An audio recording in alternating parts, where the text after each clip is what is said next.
Noon. We'll call the Town of Rome Plan Commission public hearing regular meeting to order at 3:30 PM for Tuesday, September 12th, 2023. Item number 2 is roll call, starting on my right. Weisinger here. Baker, Dilge here. Jamadi here. Capel.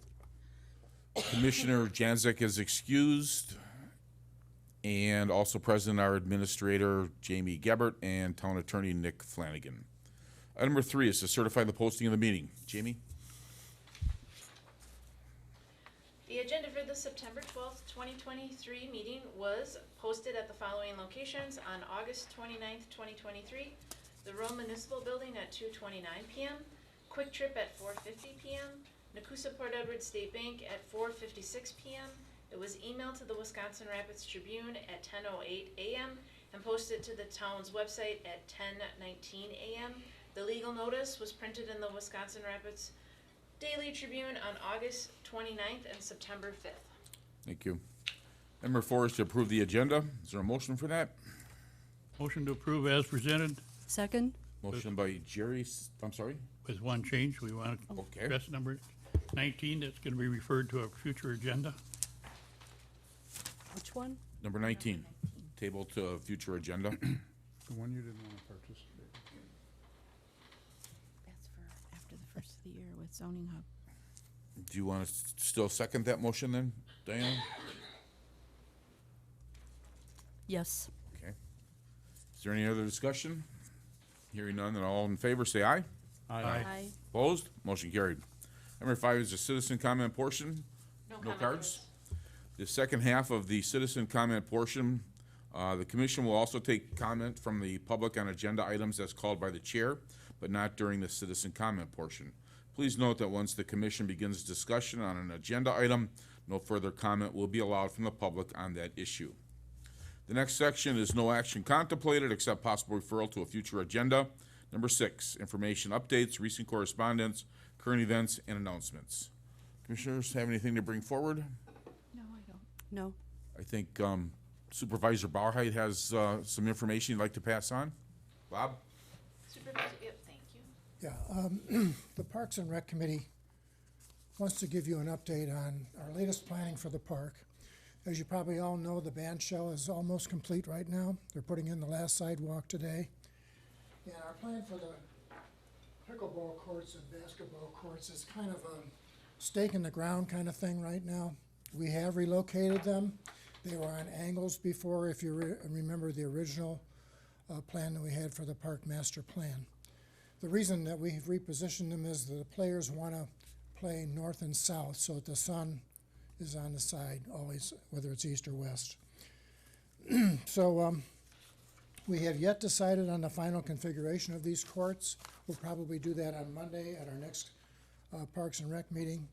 This is more detail as to what the courts are proposed right now. There's one basketball court in there, there's one tennis court in there, and there are 4 permanent pickleball courts in there. We've had a lot of input as to how these courts should look and how tall the fencing should be around them. So we're going to consider all the input that we've had to date and make a decision so that we can begin writing our grant requests. I should just move over. So currently we have talked with Sand Valley, or not Sand Valley, Arrowhead, where they had done their pickleball courts, and so we've got a lot of our costing information from them. Currently, the current cost for this kind of a configuration is about $180,000.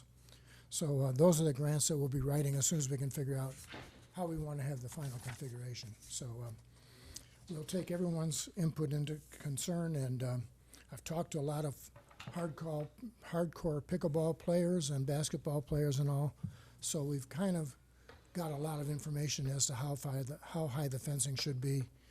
We talked also about having just a swale around the pickleball courts, and that may or may not work. So we'll see how that comes out. Probably the highest fence we'll have around there will be 3 feet. Also, we have done a lot of planning and talk about our park entrance sign. It'll be sort of like that, at least the wall will be like that. The tree will be a little bit different, and above the top of the tree we'll have the words, "Welcome to Rome Town Center Park." Below the tree, we'll have a brass plaque with all the major donors that we've had contributing to the park over the last 3 or 4 years. So that also we want to come to a final design on Monday night, get that out for bids, and have that constructed along with the pickleball courts. And if we have a tennis court and a basketball court, we want that done next year. Finally, we are updating the plot plan that we have.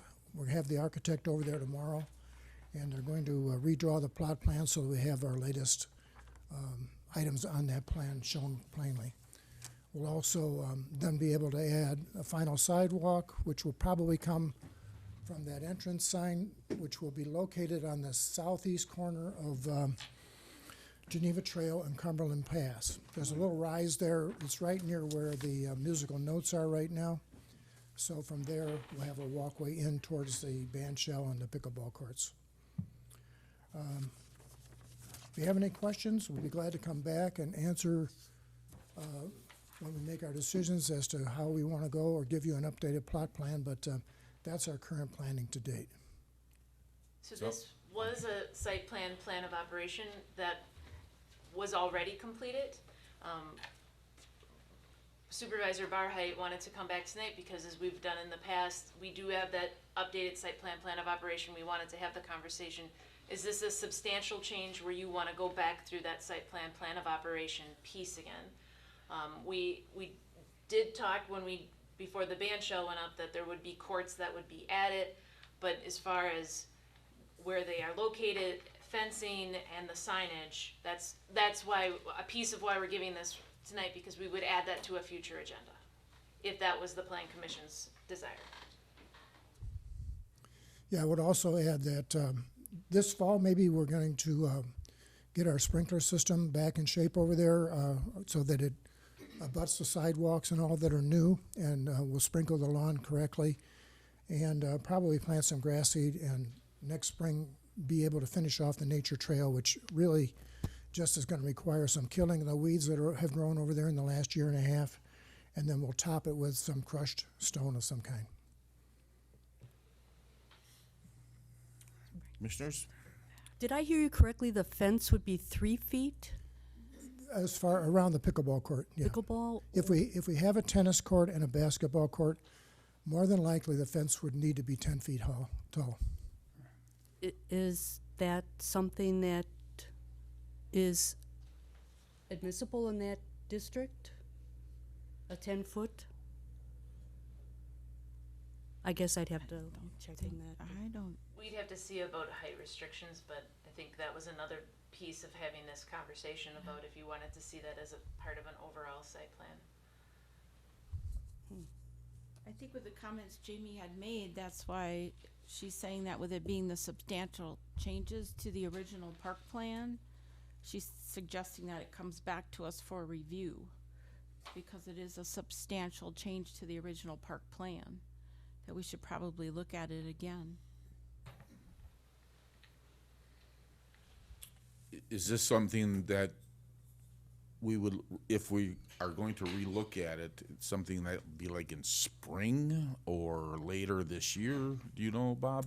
Well, we would like to be able to write our grant requests as soon as possible. Okay. Most of them need to be written before November the 1st. No. Well, that's not gonna happen, because we need to look at the site plan of operation, and then if there's substantial changes, how are we gonna be able to get that on our agenda? All these items were on the original park master plan. We've just relocated them. Well, that's a substantial change, though. So we have to be able to look at that, especially if there's changes, if we have to look at fencing and that sort of thing.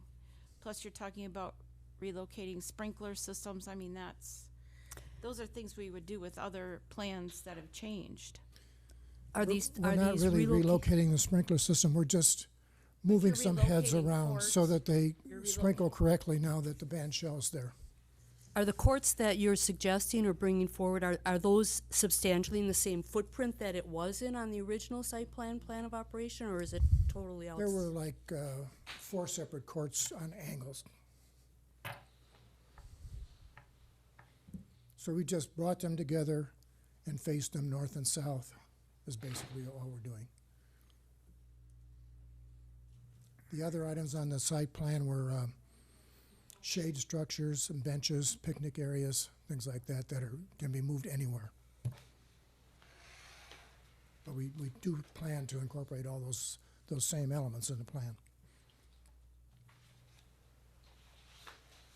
And when you say $180,000, Bob, you mean for one specific set of courts, right? Because I think the pickleball courts at Lake Arrowhead cost the membership $186,000. I think the tennis courts cost us another $180-some thousand. So Well, there's quite a bit more expense there than there are just, 6 courts over there right now. right. And a basketball court. So it's Right. essentially the same size as what we're talking about Right, here. but the 180,000 is just for one set of courts, so you're talking more than just 180,000, I think, because the membership that cost us quite a bit more for the tennis courts alone were just the 186. The pickleball courts cost another 100 and some odd The thousand. tennis courts are separate from Correct. the pickleball courts But you over had there. said 180, so we're looking at quite a bit more expense there too. But I think, do you have the original plan layout for the park as well as the changes? Because I think with the substantial change, again, that Jamie's mentioning, I think it's only prudent that it comes back before us and we have a chance to look at that. Because there are other grants that you'd be writing in the spring, correct? Other grants that you could write for in the spring? Because The which spring grant might are be- you the talking spring would about for probably- November 1st? The Which grant? spring would probably be too late to get it constructed next year. Well, then it might have to, what grant are you looking to write by November 1st? There'll be at least 2 of them. One would be for a Visit Rome grant for $180,000, and that's a 50-50 grant. So if we were granted that, we'd also be writing another grant to Legacy Foundation for $90,000. Is there a piece where the grants could be written and submitted, and then we could work through the approval process for what we're discussing tonight? I mean, then if for some reason there wasn't an agreement, you would not accept if it was awarded, you would say, we would choose not to accept. We have the opportunity to substantially complete the park by the end of next year, if we can move ahead with it.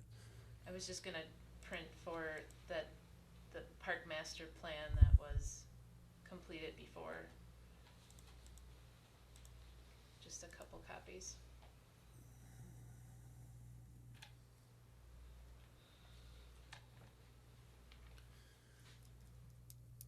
I don't know if Supervisor Barhead, with what you handed out, showed the new location of those courts.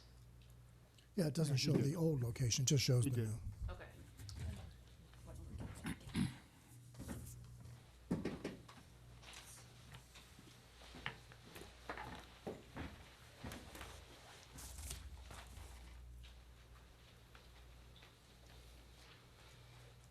Okay, so this is the pavilion that's done. That's the band shell, yeah, The band shell, and then the courts are going to be on, directly north In of them. between there and the North splash of there. pad, and then the musical notes. so where were they before?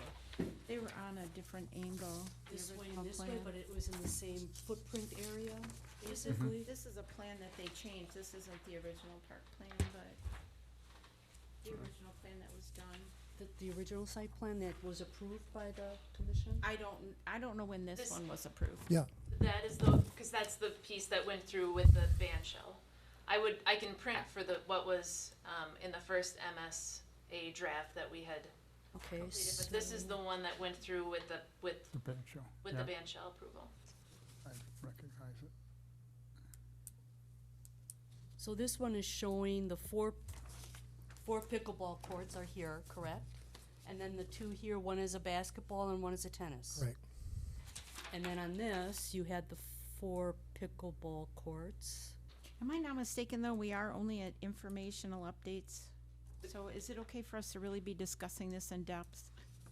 The piece for tonight was really, do you wanna see it back on a future think- agenda to I talk think about it so. more in depth and complete an updated site plan of operation? Well, if it was necessary, but if it's just not a substantial change, then would we Yeah, I guess still wanna? our opinion is that we're just, we have all the elements there still. We just changed them because we had a lot of input from every player saying they did not want to be facing in those directions. So basically, just the courts are turned And combined. 90 degrees. That really came from Tom, right? Because then no player has the sun in their eyes. It makes more sense to turn it than. Well, I always use that as an excuse. So, they might want to rethink that.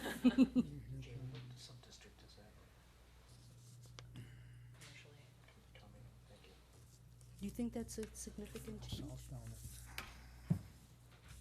North-south down at Arrowhead.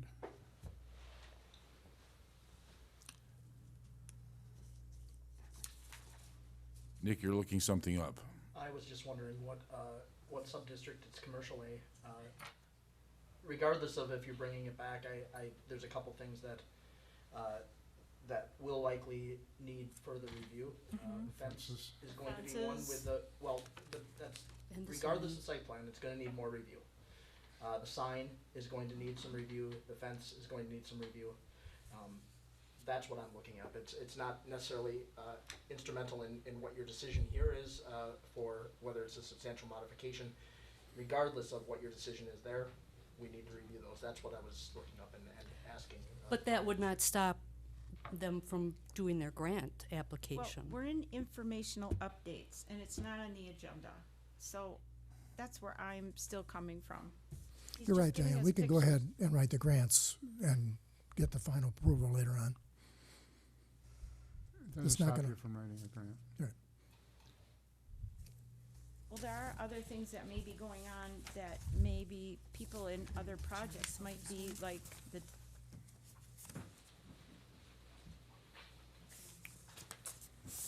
I'm hearing enough discussion that maybe we just wanna have it as an agenda item, because then there's a comfort level in totality Correct. with The only, the only thing I'm Good saying though too is like the disc golf was thinking about going to visit Rome and disc golf was thinking about going to Legacy, so is there an overlap? So should we do it as a unified park request regarding other projects that are going on within Parks and Rec? We had always prioritized finishing the park before disc golf. Okay. Any other questions for Bob regarding the design of the park? Okay.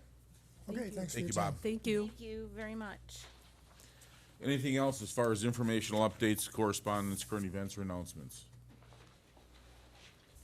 Hearing none then. Item number 7 is a demonstration via WebEx from Tim Schwecke, Civitech Consulting on Zoning Hub application. Jamie? So Tim is joining us tonight via WebEx. There he is. And I was able to see a brief demo of this earlier this week. It is still a work in progress, which I'm sure Tim will also share, but just wanting to show what our investment in how to make zoning aspects easier here in the town. So take it away, Tim. One question, can everybody see with this here? Mm-hmm.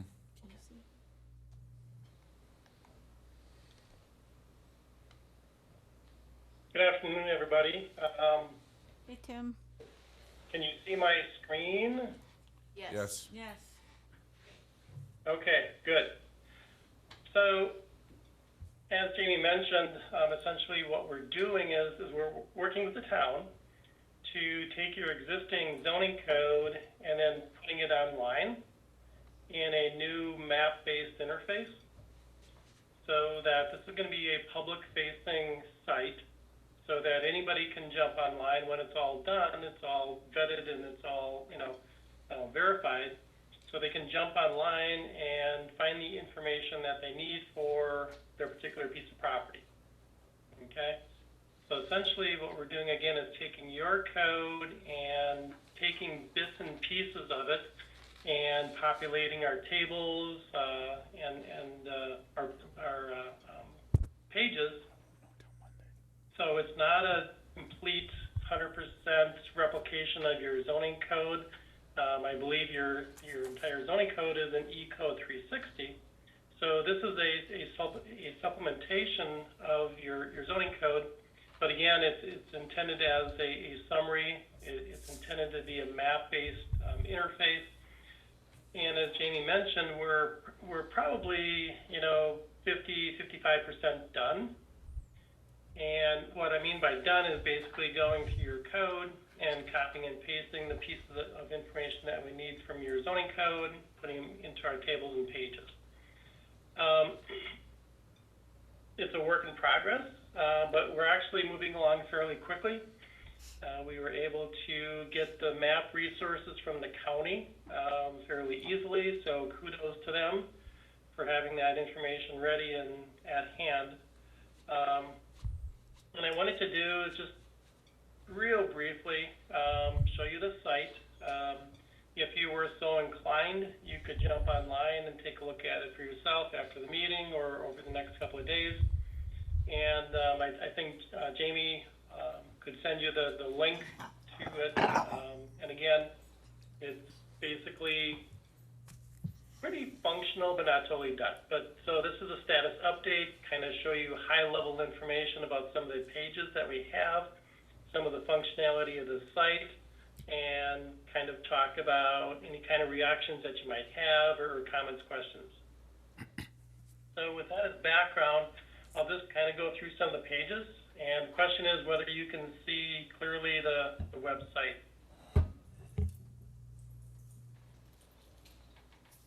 Yep? Yes. Yes. Yes. Okay. Okay. I mean, I can make it a little bit bigger if need be. Okay. So there's a lot of good information here, and I'm just going to show you a couple of pages.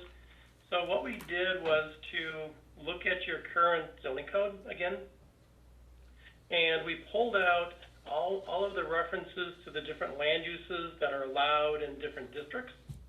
And currently your code identifies at least 340 different unique kinds of land uses. And this is just a running list of all the land uses. We assign them to different categories to help people look for the information that they're looking for. So in the case of, I'm just going to click on recreation and entertainment. So there are 30 land uses in that category, and they're listed there. If I were to click on the map marker, when we're all done, it will pull up the interactive map, and it's going to show you all of the zoning districts where that land use is allowed. Okay? I'm going to turn on accessory uses. I'm going to scroll all the way down to swimming pools. And when there's additional information in the zoning code relative to a particular use, we added it to the bottom. So these are the actual special development standards that apply to a swimming pool. So A through D is currently from your code, so we copied and pasted it in there. So we have a definition of what that use is, and then down below that, then we have any development standards that apply specifically to that land use. Okay? The other thing that we did was to, obviously, pull up all of your zoning districts. Again, we were able to kind of group them together. So, just by way of example, you have 5 sub-districts for the town center, and those are listed here. Again, if we were to click on the map marker, when everything is done, the map will show up, or the interactive zoning map will show up, and then the selected district will appear. We're also able to display overlay districts. So we have the county shoreland district, we've got the gateway district, and then there's a wellhead protection overlay district. So these are just a listing of all the districts, and we'll actually, show the interactive map and how these kind of all fit together. But the other thing, the other kind of building block to the zoning code are the dimensional standards. So for each of the districts, there's a set of, minimum lot sizes, and we only have a couple of these done yet, but for example, in the R1 district, these are the standards in your zoning code that apply to the R1 district. Again, minimum lot area, frontage, depth to width ratios. we've got a whole section of building standards in terms of building height, roof pitch, roof overhang, minimum lot area, or I'm sorry, the minimum living area, and then all of the setback standards in terms of, you know, setbacks from town roads, county roads, state roads, side yard and rear yard and shore yard setbacks. And then in this case, you also have a standard for impervious surface, okay? So when we're all done, each of the zoning districts will have that kind of information, okay? So with that compendium of land uses, that listing of dimensional standards, and the districts, we can take a look at the interactive map.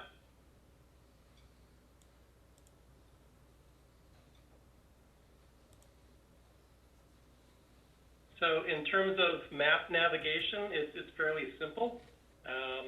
You can zoom in, zoom out. You can identify a specific area you want to look at. So I just clicked on that tool, and I'm going to draw a little rectangle, and then it's going to zoom in. There's a tool here for measuring distances. So if you're curious about, you know, distances from a building to the side yard property boundary line, you can do that. Obviously, it's going to be close. It's not survey accurate, but again, it's just a helpful tool.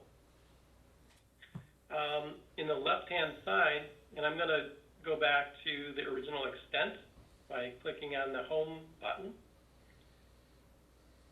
And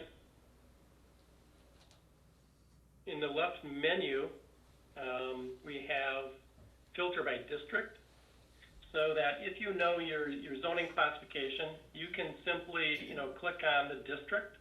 So I'm just going to click on R5, rural estate residence, and in the map, it's just going to highlight those that are shown there. And then down below that is a listing of all those land uses put into the different groups. So I'm just going to click on, just for example, government and community services. So this is a listing of the land uses within that group that are allowed within that zoning district. On the left-hand side, it shows that all of these are conditional uses, okay? If we were to click on a different group, the results might be different. Again, uses can be permitted by right, or they can be allowed by conditional use. So in a matter of minutes, or clicks, you can find the property, you can find the zoning district, and you can identify quickly what land uses are allowed and whether they are allowed by right or as a conditional use. If I were to click on one of the uses, so I'm just going to click on public emergency shelter. It's going to show me that definition, if there is one, and then if there are any supplemental standards. In this case, there aren't. But then it shows, again, what the procedures are to do that land use within that zoning district. Okay? So you can figure out what you can do and how you can move forward with a project fairly easily. So I'm going to go back to the map menu. So I'm going to filter by land use. So in this case, again, this will answer the question, where can I put my business? So if I'm coming to town and I want to do something, I want to do vehicle sales, I want to do a service station, it's going to show me that it's only allowed in the B1 district. Okay, depending on the use, obviously you might get, multiple districts, but in this case, currently, as near as we can tell so far, the only district where that gas station is allowed is in the B1 district. Now, the other thing that you can do is I'm just going to go back to the original extent again. I'm going to turn some things off here, get the original map. In the map menu, I can either select here or I can select up at the top, that little icon. So I'm going to select find a property, and somebody gives me the first part of their address. 1308, I'm sorry. 104. 104? 104.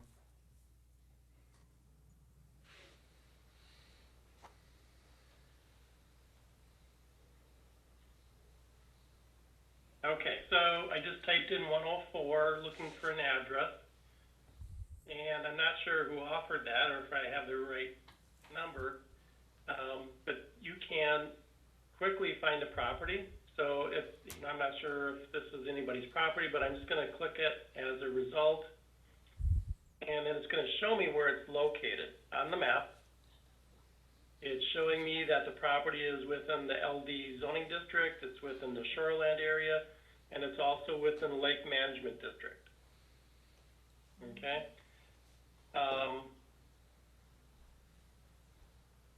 From there you can get more information about the zoning districts, but in this case what I'm gonna do is I'm gonna create a unique website page just for this property. So right here is the property card showing the ownership information, some of the basic zoning details, but I'm going to click on Create Parcel Details page.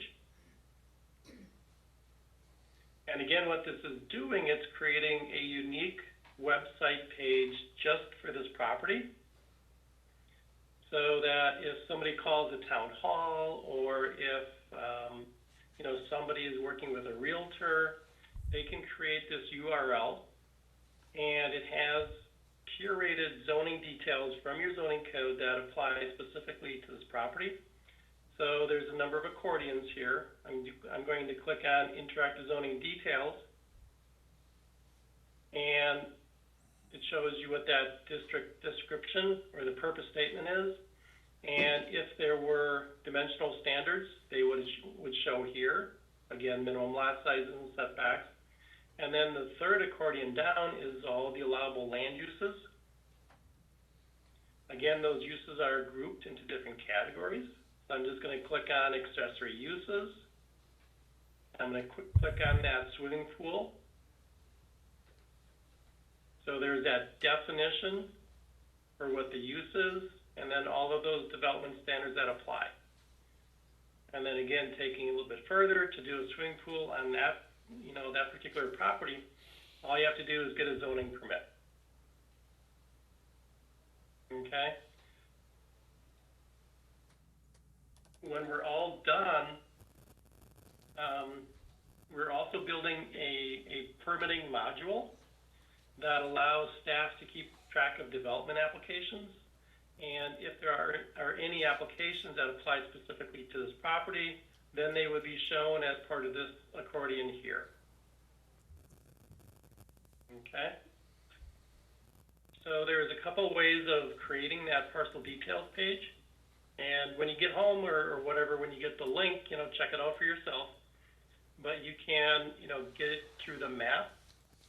Or the simplest way is under Tools, click on Find Your Zoning. And then you can, find parcels by an address or parcel number or owner name.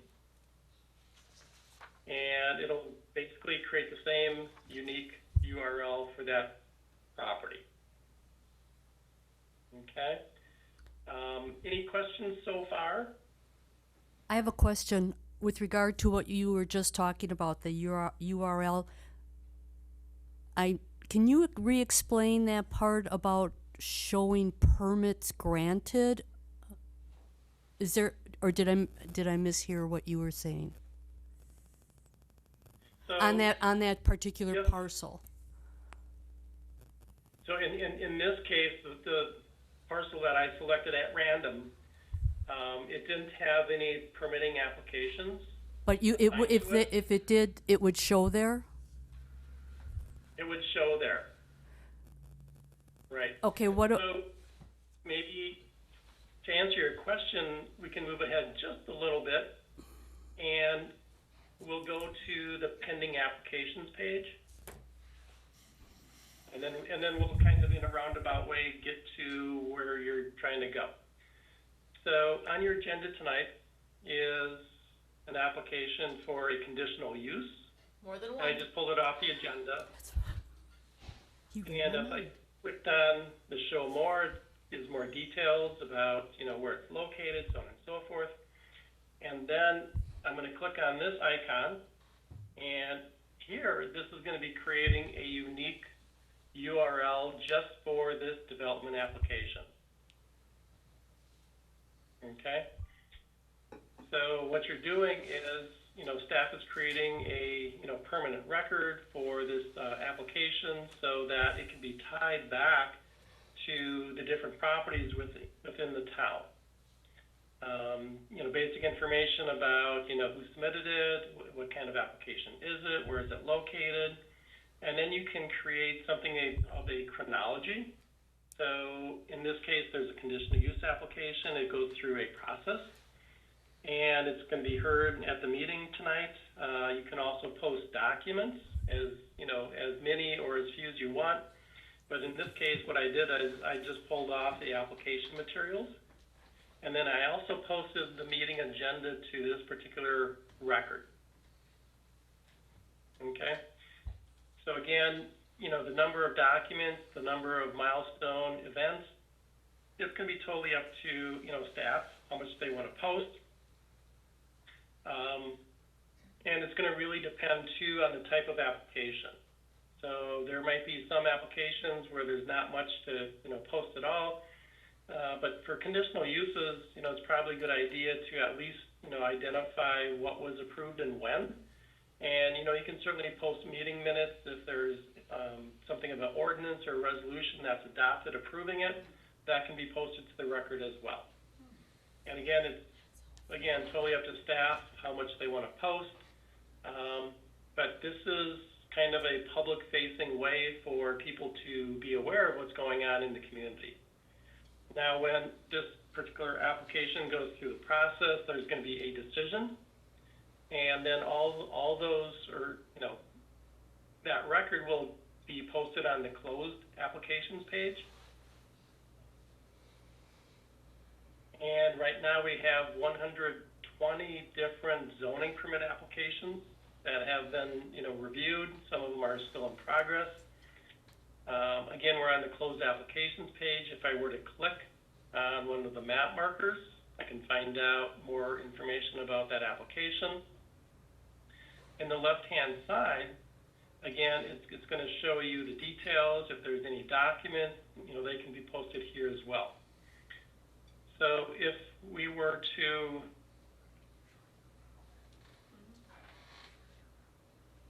I'm just going to grab an address. So 1122, I'm going to go back. And I'm just going to, in a roundabout way, answer the question. So find your zoning. I'm going to search on that address. I'm going to search. It's Joshua down here. I'm going to click on it. It's going to create, again, a unique URL for this property.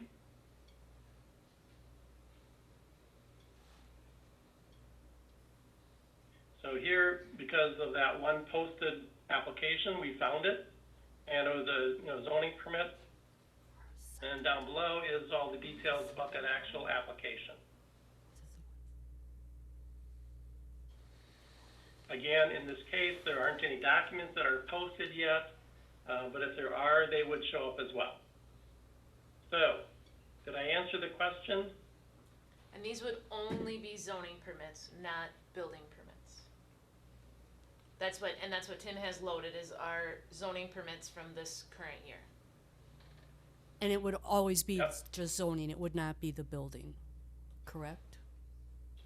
There is a piece where we could maybe establish getting those permits off of this system, like people could go here to get building permits, but I don't know that we would log them into the system. That may remain to be seen.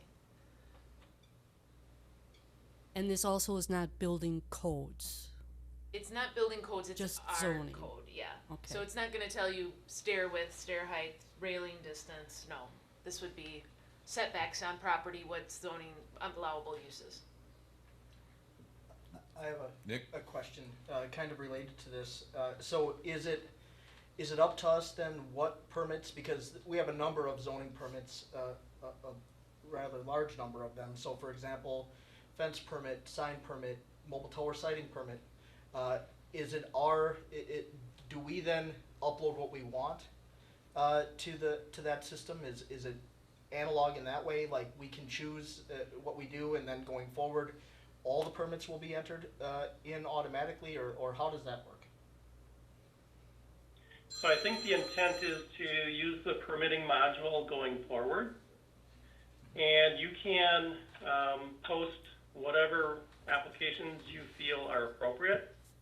And the one thing I didn't show you was the permit center. So again, this is a work in progress, but down below on the left-hand side under zoning is a listing of all your applications, all your procedures. And if we were to click on conditional use, for example, it's going to pull up a page that has information about the process, in this case, conditional use. It identifies who's part of that process. In this case, the Plan Commission makes the final decision.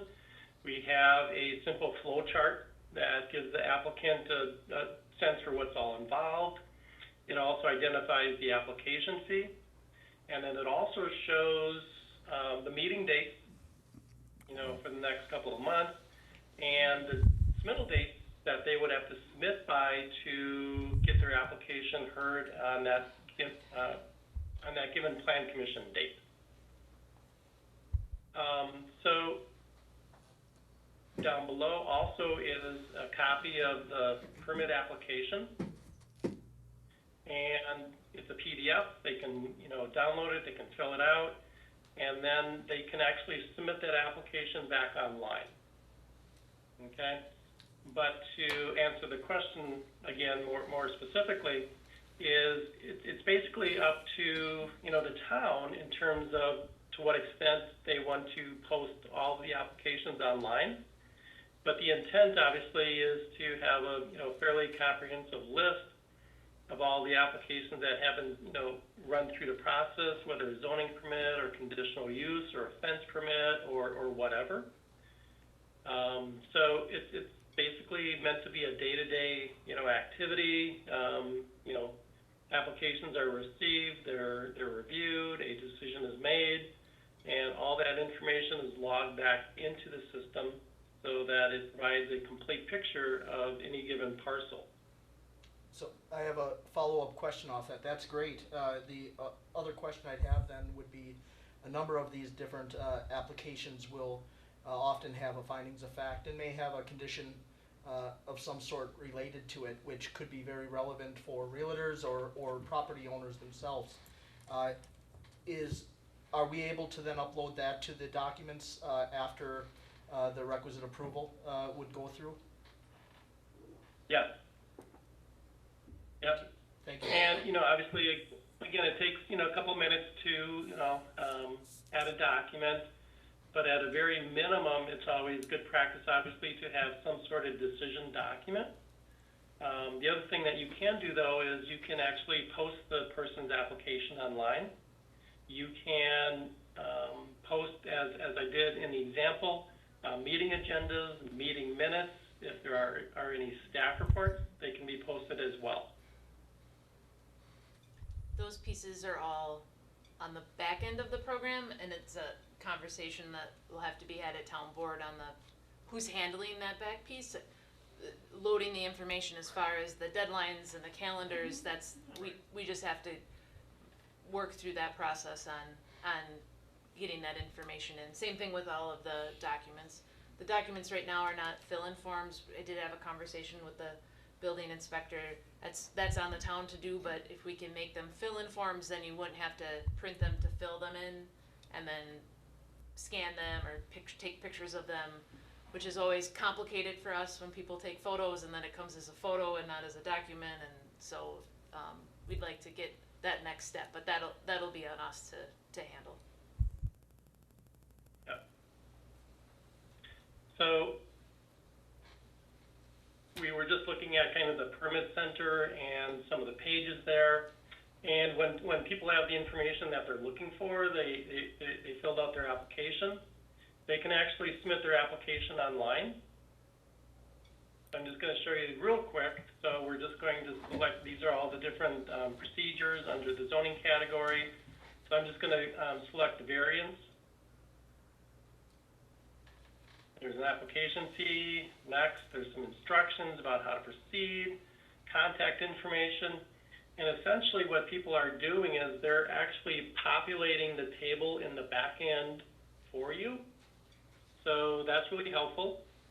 And then in terms of the workflow, so people submit their application, they upload their application form, they press submit, and then staff gets an email saying, hey, somebody just submitted an application online. Who's ever in charge of reviewing that, opens up the back end, they look at what's submitted, when everything is complete, then they mark that application as being pending, and then that information goes on the pending applications page, and then it becomes live. So driving people, encouraging people to use the online submittal is very helpful. That way, things don't get lost with emails and so on and so forth. And once somebody submits it online, it's part of the system. Now the other, I think I've got a couple more minutes here yet. I mean, there's a lot to show you, but just one more thing. So under Tools, I'm going to click on e-alerts.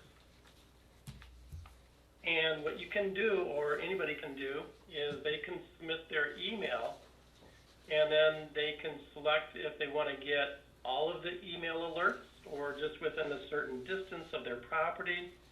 They can say, I live over here, and I want to get notified of all the pending applications within 2,500 feet of my property. Okay? So this is online. It's certainly an option that can be, enabled or disabled, but it essentially helps people to, learn about what's happening in their neighborhood. And as soon as an application is marked pending, then our system will automatically notify those people that have signed up, and their geography matches the application that was just turned on as pending. And then they get an automated email. Staff doesn't have to do anything. And it basically says, hey, the town of Rome just got this development application. Click here for more details. Okay? So this is a tool intended to create some, better transparency. Because I'm sure you've always heard, at public hearings, well, I didn't hear about this. I didn't get a letter like everybody else. I didn't hear about this. So this way, residents can jump online. They can submit their email, and they can become part of the email subscriber list. And again, this is totally automated. Staff doesn't have to do anything. So just another tool that we've built into our platform. Tim, I have a follow-up question. It's related to that specifically. So I could see a real benefit to that e-alert system by way of the annual requirement that we have for making it known that people can sign up for notification where there's any land use decisions that are going to impact their property. Is there a way that we can build that into that e-alert to more automate that? Because that would take, I think, a significant amount of time off staff to try to follow that and keep that list. This seems like it could automate that almost instantly if we can build that in. Right. So basically, as part of your notification, you can include a link to the Town of Rome website, and specifically the e-alert sign-up page, and a couple instructions. Give us your email, and click submit, and you're on our list.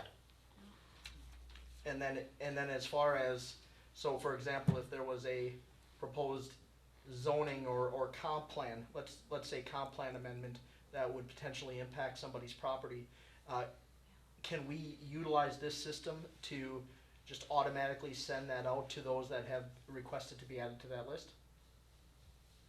Yeah. Yep. Wonderful, thank you. So yeah, with regard to, application types, one of them is, an application to amend the text or the map of the zoning code. So that can be, a category, and we do have a category for that. As you mentioned, you can also post, applications to amend the comp plan. And in fact, I'm just gonna go back here real quick to the permit center on the right-hand side. We do have a page for the comprehensive plan amendment process. We've got submittal deadlines, the application form, and good stuff like that. So yes, it can be used for all different kinds of applications. And again, if people sign up, they're gonna get notified. There really is no staff involvement whatsoever. It's all automated in our back end. And it all starts when staff indicates that an application is now pending. Great, thank you. Go ahead. Anything in our ordinances with regard to notifications, applications, mandate, response times? I seem to recall vaguely. And if the town board doesn't respond, or we don't respond, or give a decision on something, it's an automatic. Does this in any way impact any of those ordinances that we're mandated as a town to specifically act on something? Is it when it's pending, or when the application is made, or do you know what I'm? Do you know I what do. I'm? Tim, do you want me to answer that, or would you like to talk about how the system builds in, or I can set it up for you? So I think our ordinance does have certain processes that have some specific timing requirements to make a decision. Mobile tower siting is also a great example of one of those situations where if we are not making a decision on the application, it's automatic, right? So from our standpoint, I don't think this application changes any of those timing requirements, either set by law or by ordinance. The setup that I was referring to, Tim, would be then in your breakout or accordion under certain processes, you can put the timing, I would think, as far as when those decisions would need to be made by. That just puts everybody on the same page as to when those decisions, would be processed by, what our requirements are for making those processes, so everybody's on the same page going into these processes as to timelines that may exist. And we would still Yep. have to do the And- 200 feet for everyone. I mean, we still will have to do letters because we don't know if they're signed up or not signed up. So, I mean, that notification piece will still have to manually occur. Yeah. So to build on what Nick was saying, so yeah, in the back end for a development application that has, those kind of timelines, you can add what we call a shot clock. So if an application was submitted on day one, you can, as part of the back end, kind of add a shot clock date so that you don't miss anything, and that way staff can kind of keep track of that. So when you say you can do that, it isn't an automatic, it's something that the town would have to physically make the decision? Who's ever controlling that back half of the system? Right. So depending on, whether, it's a certified survey map or a subdivision, typically you have up to 90 days on that. There are different, other timelines depending on the application type, some of which are, dictated by state statutes. Others are dictated by your zoning code. So it's going to depend, again, by the application type. Do we have any other questions for Tim? Thank you, Tim. Appreciate the time today and the demo. Very good. Thank you. Thank you. Have a good meeting. Go on to absorb. Bye-bye. You can stay. Thank you, Bob. Did you need your maps back for another meeting, Bob? No, I think you just make copies, so. Okay. Okay, item number 8, open public hearing. 8A, consideration of the issuance of a conditional use permit for the following purpose. The short-term rental at the property located at 369 Chatham Court, owned by Ann Topazzi and Leslie Weingarten, also described as lots 84 to 85, CSM 5573 of Chatham addition to Lake Camelot, located in the southeast 1/4, southwest quarter, section 15, town 20 north, range 6 east, town of Rome, Adams County, Wisconsin, with a parcel number of 030-5116-10. Jimmy? For all of the short-term rentals requesting tonight, this would be a license for the 2023-2024 season, which ends on June 30th, 2024. I'll read the respective letters for each property that were sent and their maximum occupancy and maximum vehicles to be parked on hard surfaces, not on the grass or the lawn. All of the properties tonight have completed the other requirements, including a property manager located within 25 miles. For 369 Chatham Court, there were 15 letters sent to property owners within 200 feet of the affected property, and staff would recommend a maximum occupancy of 6 and a maximum vehicle number of 4, and Deb Kowalski from Lake Area Rentals is here tonight.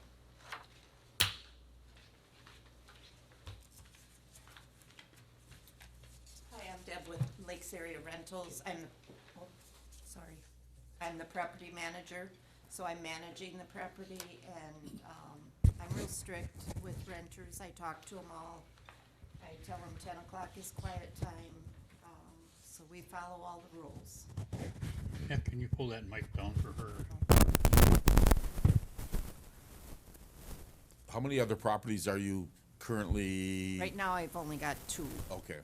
I So- just started. So this doesn't become a big issue as far as taking care of 10 or 15 different properties? No, And you just started with Lakes Area, but previously was with with another. Cottage Keeper, yes. Yes, with another rental. And I actually live the next street up from this property, so I'm the one on call.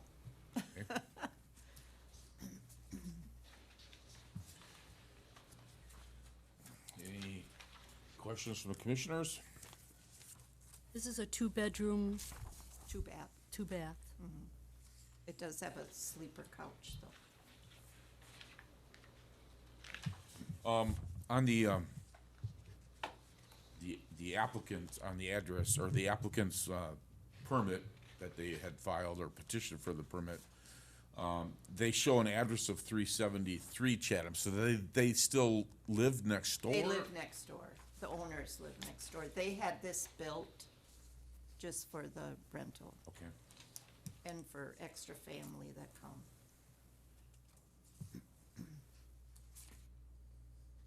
Okay, any commissioner questions?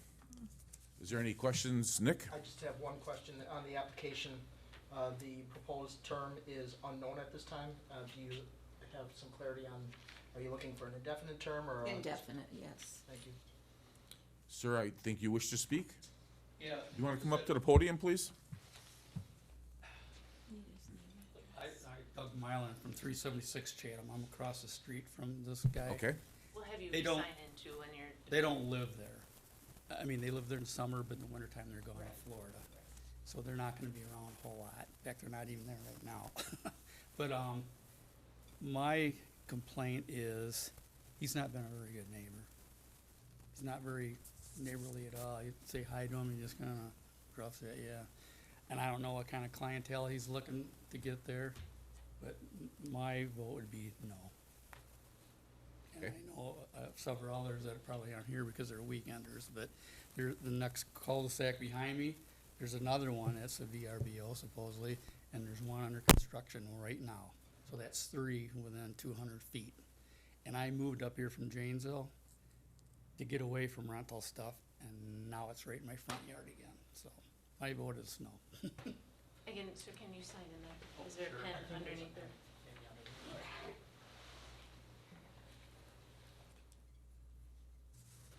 And also I might add, this house that he just built, when they built it, the garage was built over the property line. He had to move the garage 12 Was- feet because nobody bothered to measure where the side lot line was. which I thought That was handled as a zoning issue and the property owner did take care of it. Yeah, It was brought forth as a zoning issue and the property owner took care of it. They moved their garage. It's So- kind of a moot point in this moment because it was handled. Anyway, any other questions? Okay, thank you. Do you want to address any of his concerns at all?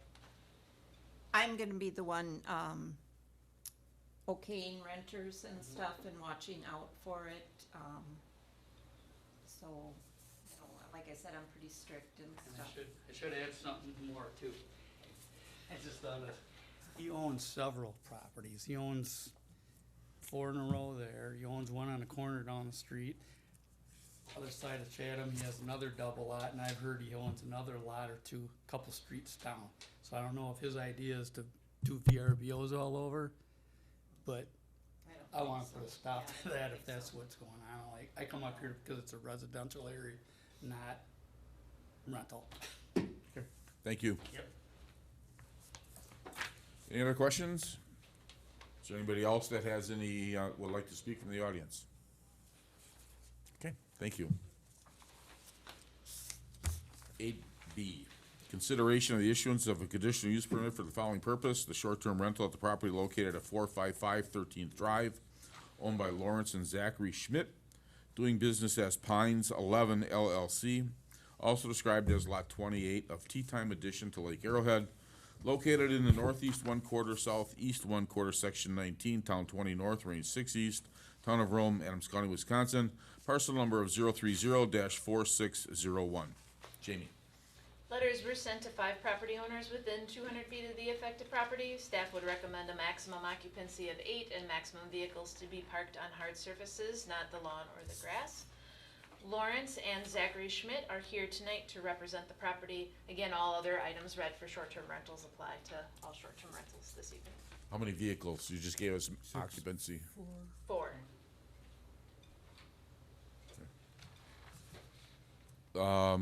Sir, you want to step up?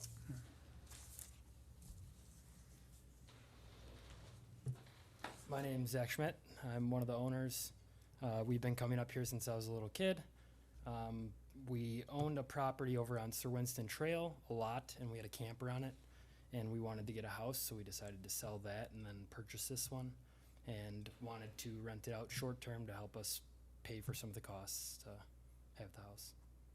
Have you currently been renting it short-term? We've been up there. Okay. Yep.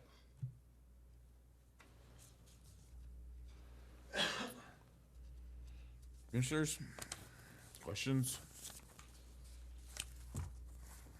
You haven't been renting it out before this at all? We've had it listed, yeah. Yep. But have you rented it? I mean, you've had it listed, but was it rented? Yes, it's been rented. More than once? Like 3 times? Okay. I apologize, but you may be getting a citation. I thought we were told you could have up to 20 days. You could have up to 10, but because our ordinance is 6 nights and 7 days, that's 1 stay. And we did have some input that it may have been rented prior to this, so Gotcha. thank you for being honest. Yep. Thought you could have 20 days. Any other questions? Okay, thank you, sir.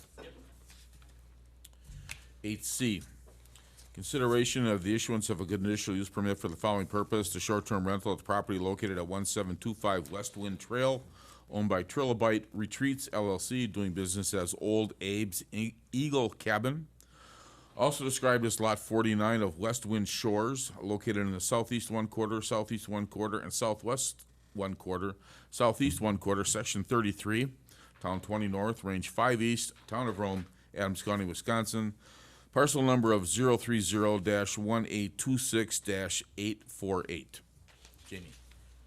Letters were sent to 5 property owners within 200 feet of the affected property. Staff would recommend a maximum occupancy of 12 and maximum vehicles of 6, again to be parked on hard surfaces. And Michelle Peterson from Brighter Homes is here tonight to represent the property. Hello. I'm What can the- you tell us? I'm the property manager for the house. Okay. And I do live within 25 miles of the house. Probably less. Do you have other properties that you manage in the area? Yes, I actually manage all the way from Eagle River down to Necedah. I'm managing 7 currently here. Okay.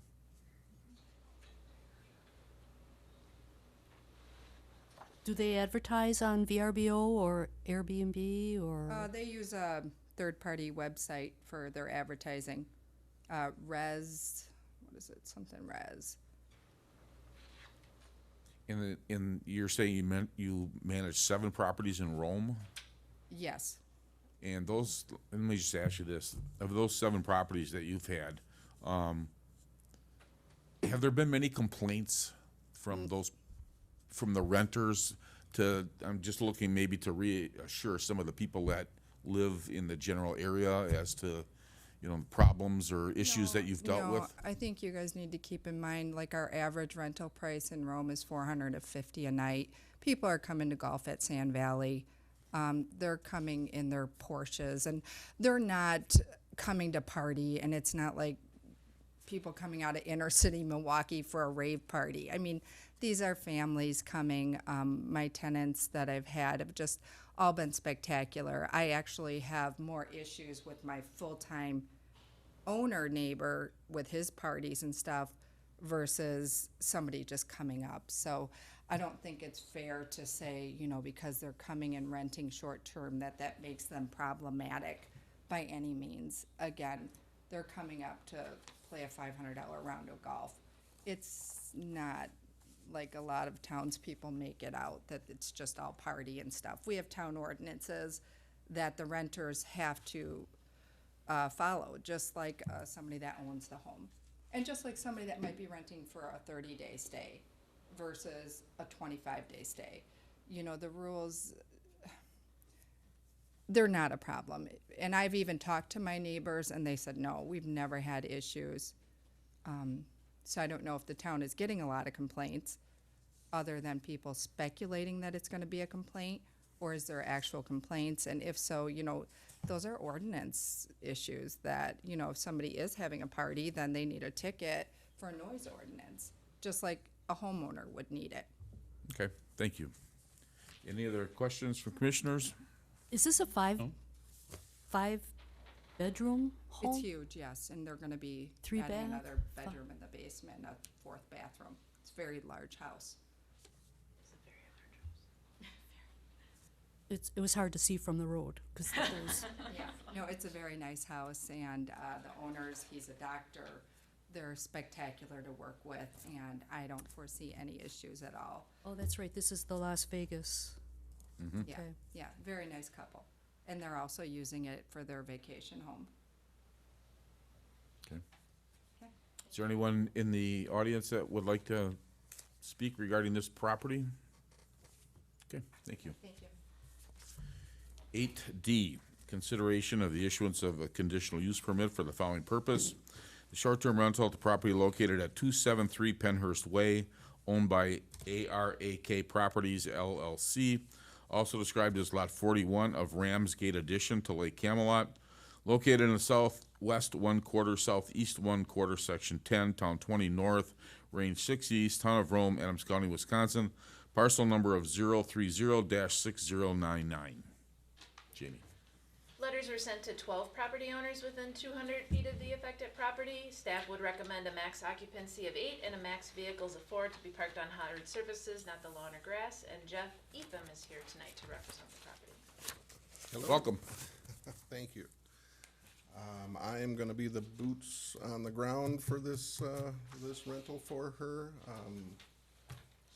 I don't foresee any problems. I've talked to both the neighbors, and they have our contact information, and they seem fine with it, so I don't know beyond that, I'm gonna be in charge of driving by, making sure that nobody's parked on the grass, and, trash removal, snow removal, lawn care, all that, but, she'll be actually handling the, the interpersonal stuff.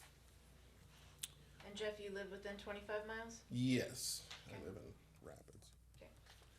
On the permit, do we change the ongoing to indefinite language? Okay. Commissioners, anything? Is there anyone in the audience that wishes to speak regarding this property? Jeff, could I just ask on your property, has this property already been rented? No, well, just 6 nights. She had called previous to find out what the limitations were.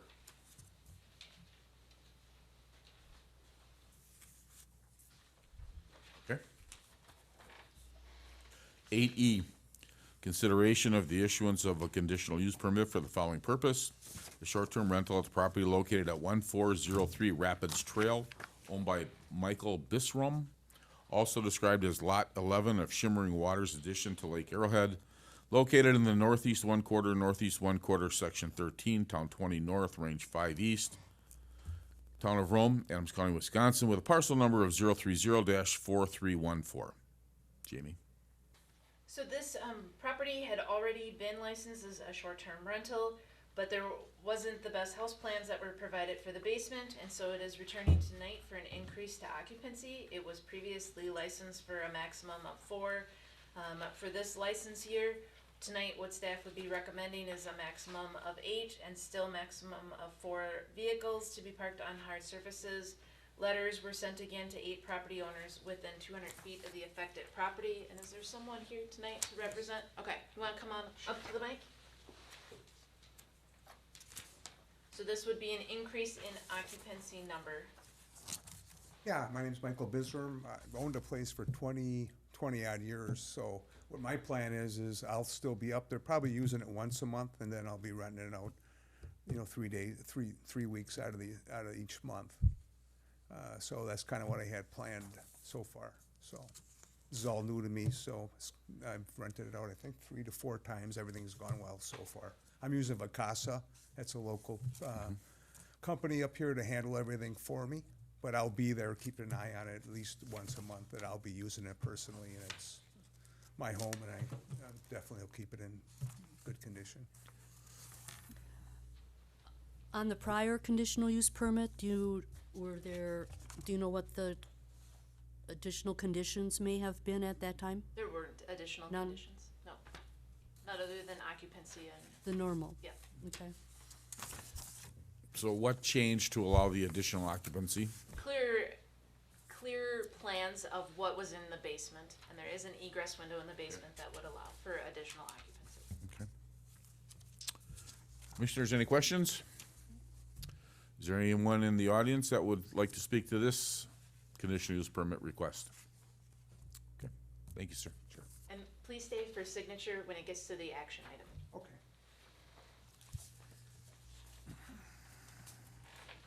8F, consideration of the removal of short-term rental conditional use permits for the following properties due to 12 months of inactivity. 374 Hartford Court, 1325 Birdie Trail, 351 Bromley Way, 288 Cranbrook Court, 1378 Rapids Trail, 341 Spring Trail, 455 13th Drive, 1343 Parr Trail, 1508 Sumac Trail, and 923 Kingsway. Jamie? So the property owners or property addresses all listed on the agenda had a previous short-term rental with their previous owners, and they did not renew it for the past year, which means that between the Plan Commission and the Town Board, that short-term rental conditional use permit, the CUP, can be removed from the property. All of the property owners, again, in the case, just coincidentally, you have 455 13th Drive on the agenda. It's just the way things worked out, that this is the removal of the conditional use for the prior owner. So they have all received a letter. There was an example in the packet of what they had received, and this would go to Town Board on their next available agenda. Okay. Okay. And 8G, consideration of proposed amendments to Chapter 360, the zoning chapter, Article 26, fences, walls, and hedges, 60-139, requirements for certain fence types, and B, open fences, and C, solid fences. Nick? Sure. So this item was set as a public hearing again. You may recall, we did have a public hearing on this last month as well. Because we made some adjustments that were to different sections of the Chapter 360, Article 27, we thought it would be best to bring it back for the public hearing so everybody could have an opportunity to provide input if they wish to on the proposed edits as we discussed last month.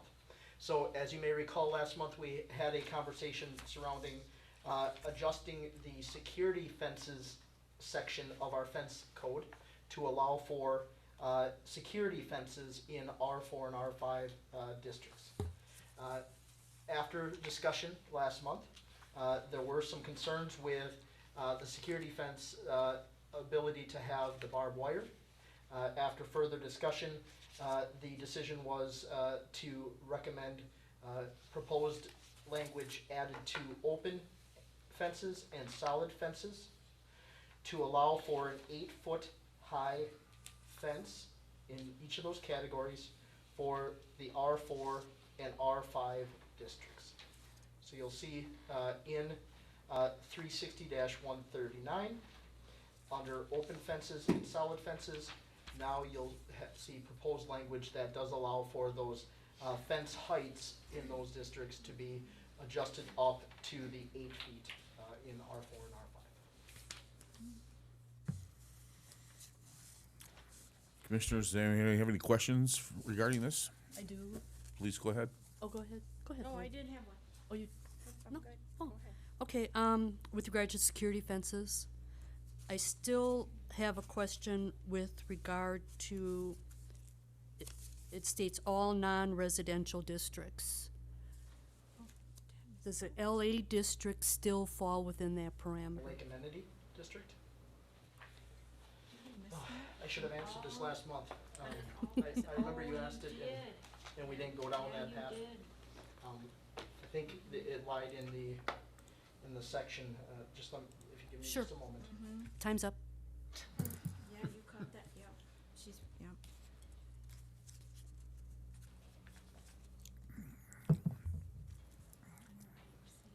She had that, yep.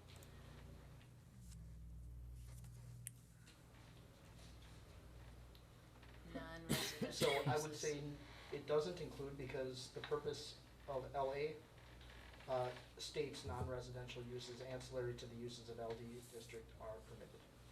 So by that wording, it would not include the LA district. So the security fence cannot be constructed in the LA district.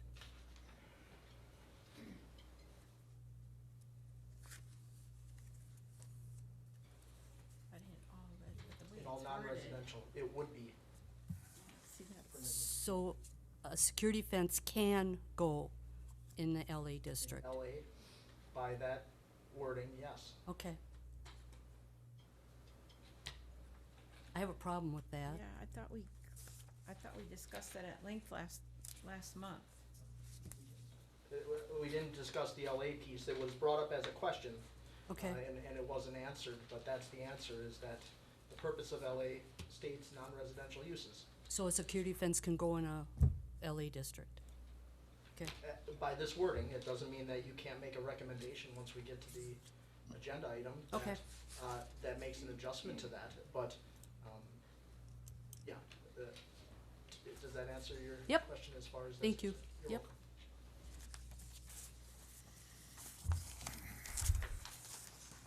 We did discuss that. Well, I asked the question. Yeah. It was But asked, it but it was wa- not we- answered. correct. We specifically discussed R4 and R5. We did not Right. discuss this as it related to LA beyond the question that was asked. That's, last month. that's correct. Okay. Commissioners, any other questions of Nick regarding this? No, thank you. Is there anyone in the audience that needs to address the two issues we're dealing with fences? Okay. Then item number 9 is to close the public hearing. Is there a motion? So moved. Second. Motion by Bill, second by Lori to close the public hearing. Is there any further discussion? Hearing none. All in favor say aye. Aye. Aye. Opposed? Motion carried. The next section is discuss and possible action on the following items. Number 9, discuss and possible action regarding the meeting minutes from Tuesday, August 8th, 2023. I make a motion, we approve the minutes. Second. As presented. As presented, Okay. yes. Motion by Diana, second by Jerry to approve the meeting minutes from August 8th, 2023. Any other discussion? Hearing none, then all in favor say aye. Aye. Opposed? Motion carried. Item number 10, discussion of possible action, consideration of a sign permit to locate the words Rome, Wisconsin in a mural in public/semi-public zoning at corner of Alpine Drive and State Highway 13 on the Town of Rome Public Works Building. Jamie? So included in the packet tonight was the mural project plan, our first public art for Rome beautification. When you came in tonight, you probably saw Keeble was working on the mural. He's got it primed and the start on the side of the building. There was some discussion on the south-facing wall. There will be an ATV, UTV that'll be going into the garage door about placing a license plate on that, and that license plate would state Rome, Wisconsin. We had a conversation at a previous meeting about how, about approval through the Plan Commission regarding the mural. So I think tonight kind of both serves the purpose for that sign and then really to show that final design of what that mural will be for Plan Commission. And I know that Supervisor Cole is here tonight, who could also address questions. She's been assisting and heading up the committee on the public art project along with Chairwoman Jamadi.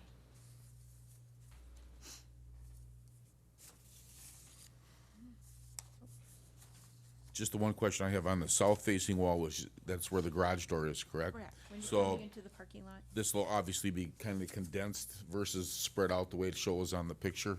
Correct. So the ATV You will be. can see the outline of the garage door on the, where the, Oh, I see, okay. ATV Yep, is. thank you. And then the little license plate will go right on the end of the, it's kind of dark in this Mhm. printout, but the license plate will go on the back of the ATV and it'll say Rome, Wisconsin.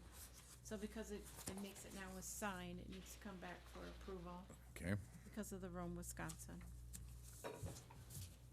Right, so because we're in that PSP district and this fits the definition in our ordinance of a sign, then that requires the Plan Commission approval in PSP district. Which is what I just said. But, well, just to clarify, it's not the Rome WI that makes it require your approval. Because it's in the district, but if Supervisor Uh, Cole could, if you would, is she allowed? is it okay if I ask her? You certainly may. Would you like to address the committee, please? I think it would just be Rome WI. I don't think Wisconsin will fit unless you wanted to. But you saw the mural project, and we've added a few things. This ATV driving into the garage, representing more one of the activities that we have here in Rome. We've added a boat. We have deer on it because there was original comments that we didn't have enough all-encompassing things to embrace what the town does. So we just thought more or less that it would be kind of cute, for lack of a better word, to just have on that little license plate Rome WI. So I don't think it's a big deal. I think it would be kind of fun, especially because that faces the Quick Trip side where people drive by, and I think it would be fun to add that to it. So that's where this came about. Okay. Does anybody have any questions for Supervisor Cole? Or anything else about the mural? It's her clever idea, so. Looks very nice. Going to do some sort of public gathering potentially this weekend too. There's a coffee truck and maybe we'll have that parked out here. I think they're gonna work that out with Visit Rome. The artist Kiba has agreed that he will answer questions, and Visit Rome has agreed that they will make arrangements to have food truck come in, and so people can come and enjoy that and maybe converse with the artist and learn more information about what he's doing. It's pretty awesome to watch him work, just to learn more about the project. He's very approachable, and to just engage more community involvement. And the date and time for that? It hasn't been set, it's based on his progress and the weather and his availability. He put out a couple dates, one was this weekend and one was October 1st maybe. But we would announce that in advance when it's gonna happen so people can make plans to come and bring their kids maybe to watch that project. It does look like it was more towards the end of the month, as this weekend he has family commitments, and it is based on the weather, as Jackie said, and his progress, so. Okay, any other questions? Thank you so much. Thank you. Thank you.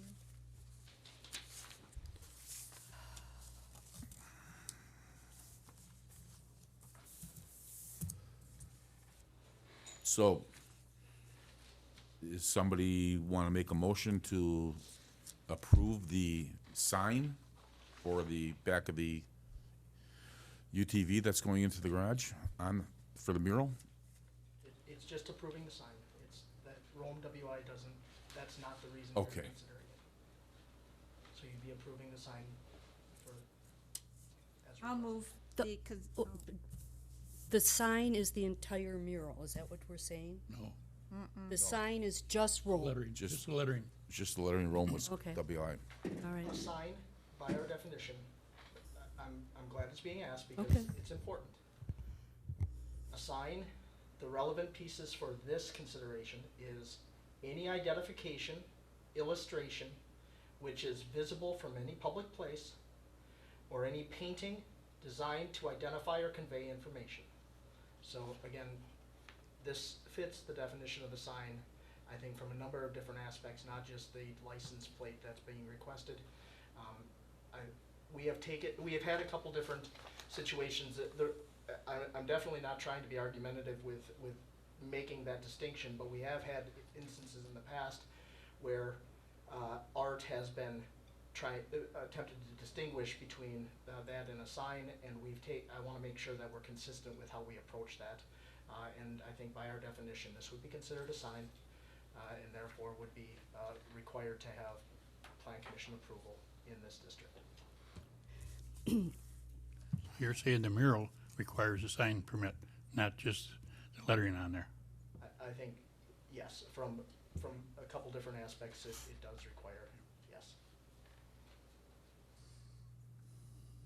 Lori, you were going to say something? No, Diana was. Okay, Diana. In reading, just a few things on Reed. I'm have a question with regard to the definition of the content neutral and content based aspect of that.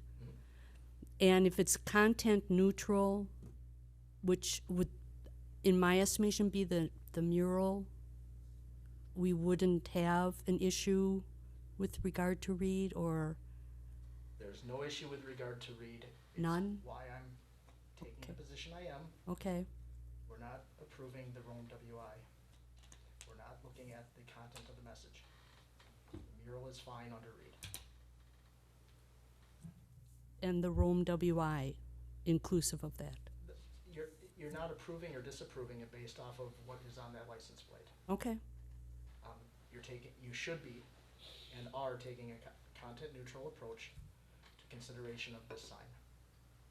There are other standards that we have in a number of districts. You wouldn't be looking at the content, i.e. the messaging, the wording of this sign. You asked a very specific question, and I appreciate that. That's why I'm saying what I am. Okay. So distinctly, so. all right, thank you.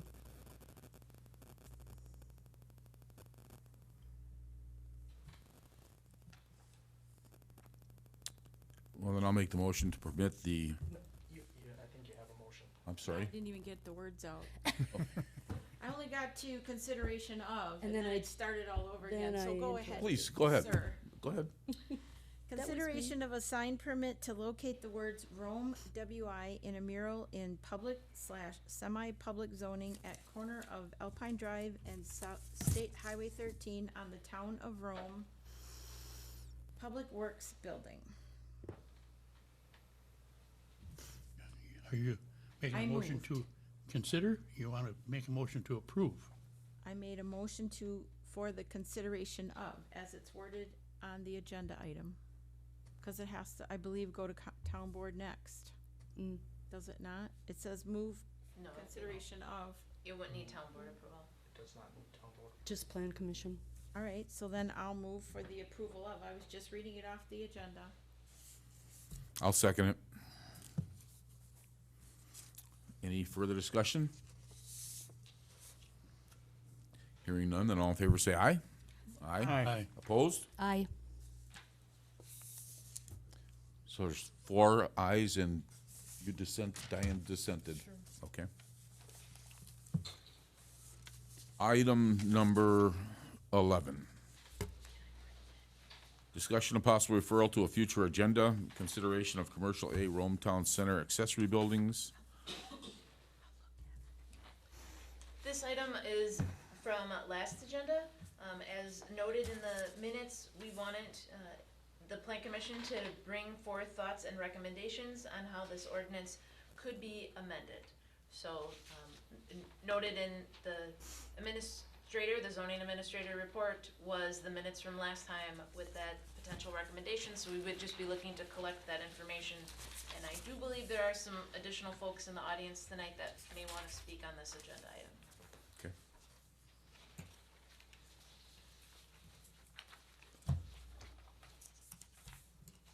Commissioner thoughts?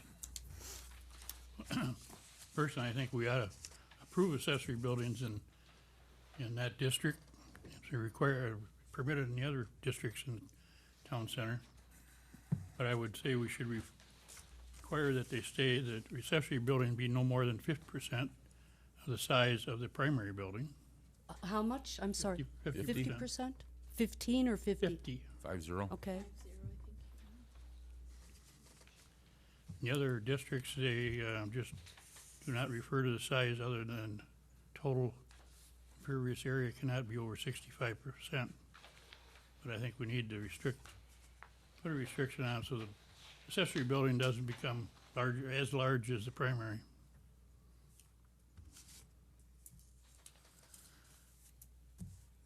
I'm willing to consider accessory buildings as well, but looking at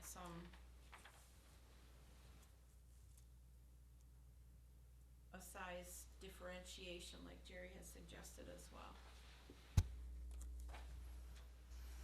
I was also gonna recommend that we have accessory building height of 18, but in looking at the other districts in the town center park, they're 24 feet there, so I guess that would be up for discussion, 18 or 24. 24 seems pretty high for a accessory building. And also the restriction that they must be located behind the front of the primary building. And I would suggest not before a primary building. Right.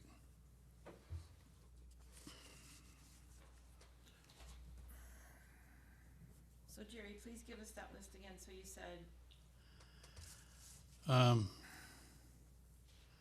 The accessory building height, height, should be a maximum of 18, max 18, okay? but it is 24 in the other districts. But, okay, that aside, And then building must be also located behind the front of the primary building, behind primary building, okay?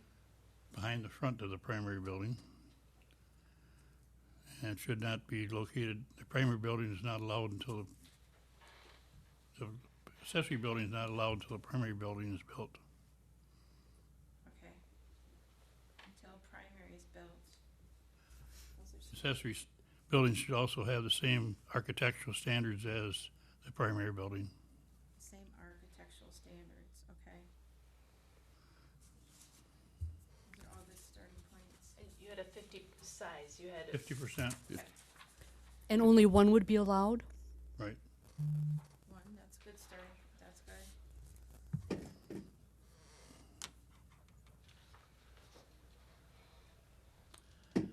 All that's open for discussion. Now, for visual reference, 'cause I'm a visual learner, you say 18 feet, can you give me an example that's already in the park? Give me something that's 18 feet high in the park. Tom, how high is, Tom's hands. Well, I would say the Advantage Plumbing Building, their shop, I would consider, I think he has 16-foot high walls. Like his lean-to in the back is? No. No? His shop with the garage doors, it's taller than his existing building, Okay, okay? thank you. That's, I think it's a 16-foot high wall there. Okay, that gives me some reference, okay. yeah, the main building, Reference. primary building can be 35 feet high, Right. which to have 16-foot Which doors. is the max we have because of engine, water, fire, okay.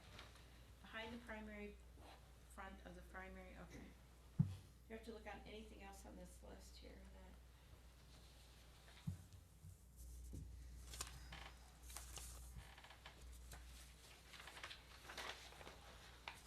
I'll see if Tom wants to make a comment. Yeah, I will, certainly. I'm just wondering, Mr. Chair, would it be okay if we just take a 5-minute restroom break? We've been at this for just a little while. Would it be all right? I move that we take a 3-minute restroom break. 3-minute restroom break? Is there a second? I don't think you need to make a motion. Out of Thank you. mercy, I'll second the Okay. motion. 3-minute restroom break, 5-minute. Thank you. She agreed to 3. Come on, I can't be the only person in here that needs to be first. Okay, Rich, thank you.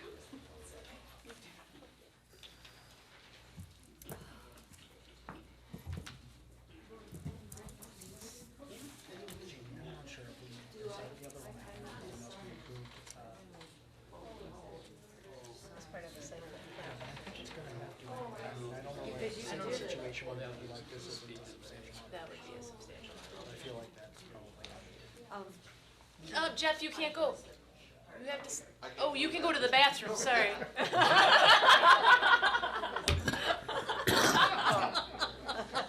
I just wanna vote and sign, and I wanna leave. It's all a part of the, No. part of the process. No, because they would vote. What do you? I didn't realize that was gonna be a part of the For process. the renting. You know, I didn't speak about renting. So do I need to vote, right? No, the commission votes. Okay, There would what, be a- do I have to sign something? Are you to represent the property though? What do you mean, did I represent the property? I didn't get up and sign, no. But would you be signing, you wouldn't be signing on behalf of one of the properties? No, I'm the owner. Okay. So, and for which one? I apologize. 378, Sharon. I got a letter.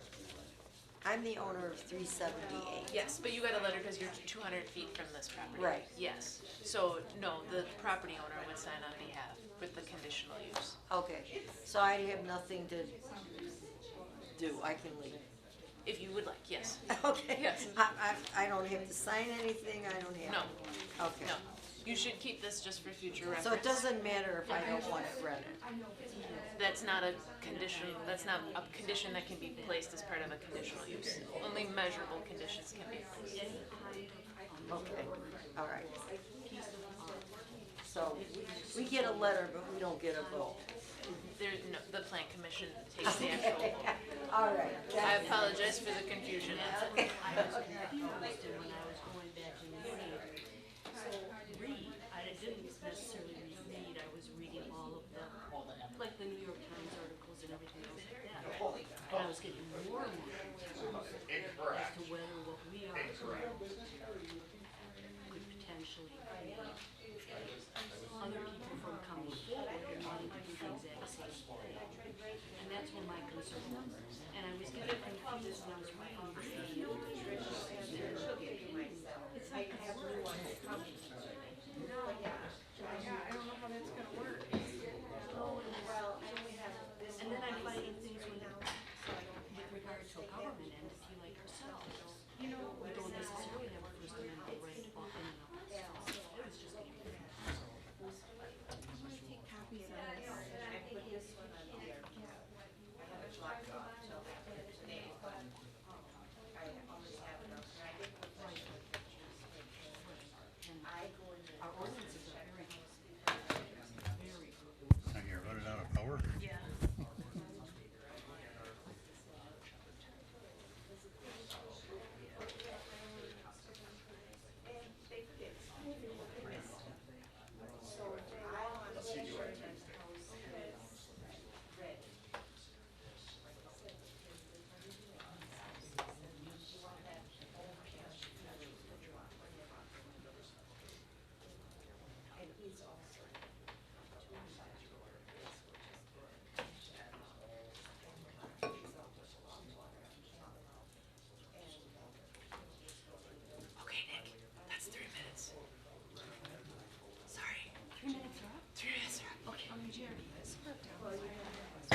Okay, we'll call the meeting back to order. All right, thank you, sir.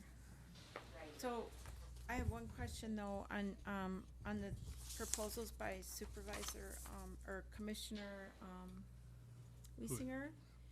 I don't know how this is gonna help one of the persons that raised the concern to start with. Because he doesn't have an area that this is buildable, that you would see it, it would be behind. But I don't know that it would be behind his primary buildings, but you'd still see it, so that's not an issue for you. That's not an issue. You can, Okay, so it would be behind the primary building, so just you're can't- okay with that? Just can't be out in front of the primary building. Gotcha, okay, Right. all right, so I thought you were trying to avoid, okay, Oh. got it. I think in future, and when Mr. Gabriel spoke before, I think his septic system was Right, that was an issue. behind the buildings. Right, so, and he wants it down the middle, but I was just trying to make sure I was clear on where you were stating behind the primary, but it'll still be viewable from Right. the main road, got it, okay. That's why you want to have the same architectural standards. So it's a very Absolutely. attractive, looks just like your main building, primary building. Absolutely.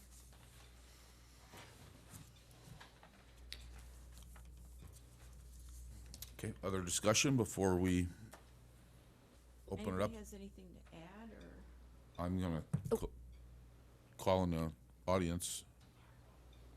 I do have one, ahead, one. please. With regard to the accessory building, once we amend the ordinance allowing that to go in, we would have no further, it would not come back to the plan commission unless they're gonna change something that would need addition. Now, So- for instance, like the contents of an accessory building or what people wanna store in an accessory building or. Only for a few So problems. for that, I will answer it, I think, a little bit more broadly, and it's somewhat related to a discussion you had earlier. I think if there was a request to put an accessory structure on the property, it would likely be a site plan of operation amendment that would come back before you, so you would see that. Right. at that It'd be a substantial change to the Yep. property. Okay, Yep, so it wouldn't be just approving this and you never seeing it again. okay. Land commission will have to approve any accessory building, any change, basically. And for clarification, one question to Mr. Chair. Please. There's really only three properties where, how many properties? Oh, the brewery yet too, and the bakery, and the other three properties that were really And the three that are not sold. unsold. Yeah, okay, thank you, got it. Okay. All right. Tom, please.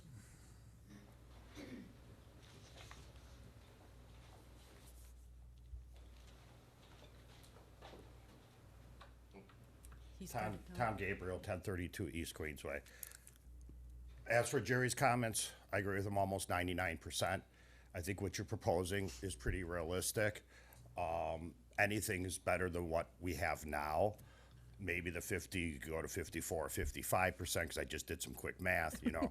Because we need to be able to get like a 24 by 28 building. And most of our buildings are like 1,200 and some odd square feet. Mine's like 24 by 52. So it would come up a little bit short. The 16-foot height is more than I was even presenting to you folks.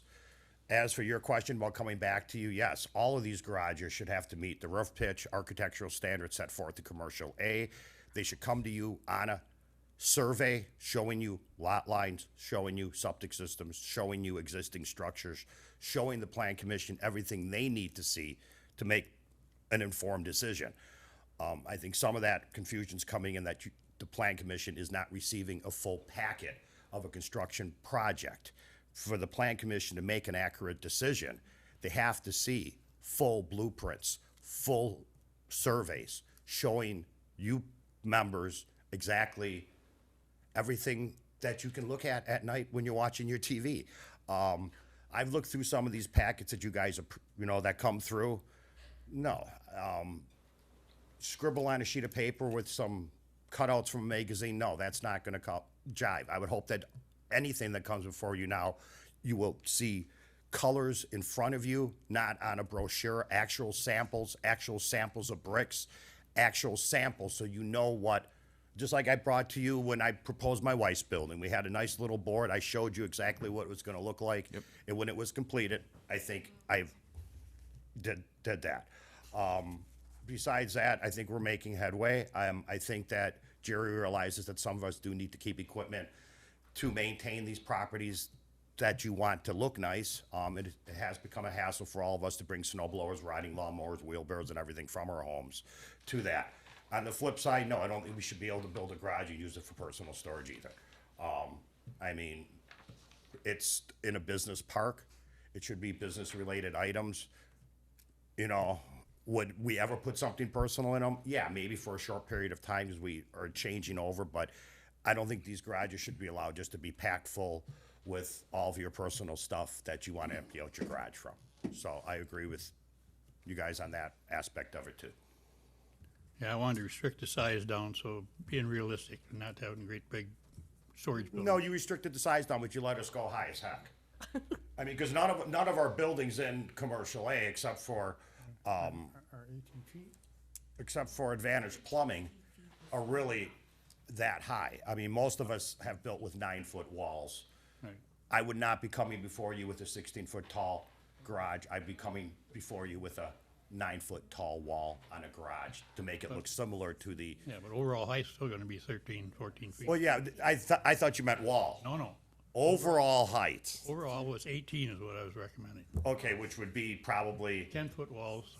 and that would still get you your 612 roof pitch on it and still be within the limit. I mean, that may be something you have to fluctuate a little bit because we need the 612 roof pitch, which does increase the peak of your garage roof versus a 412 roof pitch. Any questions directly back at me? Because I know your meeting's going long already. I don't want to tie up any more of your time. We keep referring to these as garages and not storage, accessory storage facility, Right. buildings. These are accessory storage facilities, right? Right. Not garages. So when we talk about these, we won't be seeing garage doors, we'll be seeing No, utility doors. there'll be garage doors you can open up to drive lawnmowers and whatever you're in. You will see a garage. Is that what we really wanna see on the front of them, or can we have them so that they have utility-type storage shed doors on them? We're making exceptions already. This is the Rome Town Center, which is a park. So if we're having accessory storage buildings and we're allowing them, can we make them a little bit more presentable in the Rome Town Center? Is the one at the church not presentable? That, it's in a larger area. Now we're talking on the main, I'm just making a suggestion, Jerry. I'm only making a suggestion. It's got garage doors and it's very attractive. Diana, I'm making a suggestion to the group as well, because originally, we said at first, this is a pretty big change to go to accessory buildings now. So we're allowing them, we're considering allowing them. I'm just asking for a consideration to make them a little bit more presentable in a walkable area on the main square. That's all I'm saying. I should just shut my mouth. Yes, My things for- are for going in just- my favor, so. Yes, they But are, so But please, I would say, please, just for a moment. your garage door, take my building for instance, okay? It's right on the bottom, it's cream on the side. I'm talking about the Papa Bear's mini golf. If I installed a white garage door, I'd have absolutely no problem painting the bottom of it to match the brick on the bottom of the building in cream on the top. But hide nor there are white garage doors in commercial A already. Advantage Plumbing has them, the church has them, the apartments has them, the Rome Meat Market has a white garage door. So the garage doors are already allowed. The difference we're discussing now is, can this building that has a garage door, does the roof line have to connect, or does the roof line not have to connect? Because garages or accessory buildings are already allowed in commercial A. It's just the roof line or the buildings were supposed to touch. So all we're really asking for is for that separation of the roof line, being that our septic systems, electrical, gas, and all that all go out to Highway 13. And that's where, in my situation, I'm not gonna speak for the other person, in my situation, I could put it in the front, but now Jerry just ixvayed that because we want to see him behind the front of the building. Or I could put it in front of my building and put a breezeway between and have a connecting roof line. I honestly think Jerry's idea is better behind the front of the building which makes more sense for eye-pleasing effect walking down the street. White garage doors, if that's a sticking point, I know I wouldn't want a white garage door. I'd paint mine to match the rest of the building. I think that, or we could go with a wood-type garage door. I mean, some of these garage doors now, if you want to limit that, they have to be an upscale garage door or something. I mean, some of these garage doors now come and they look like wood garage doors. And they look like they open this way, but they still go up this way.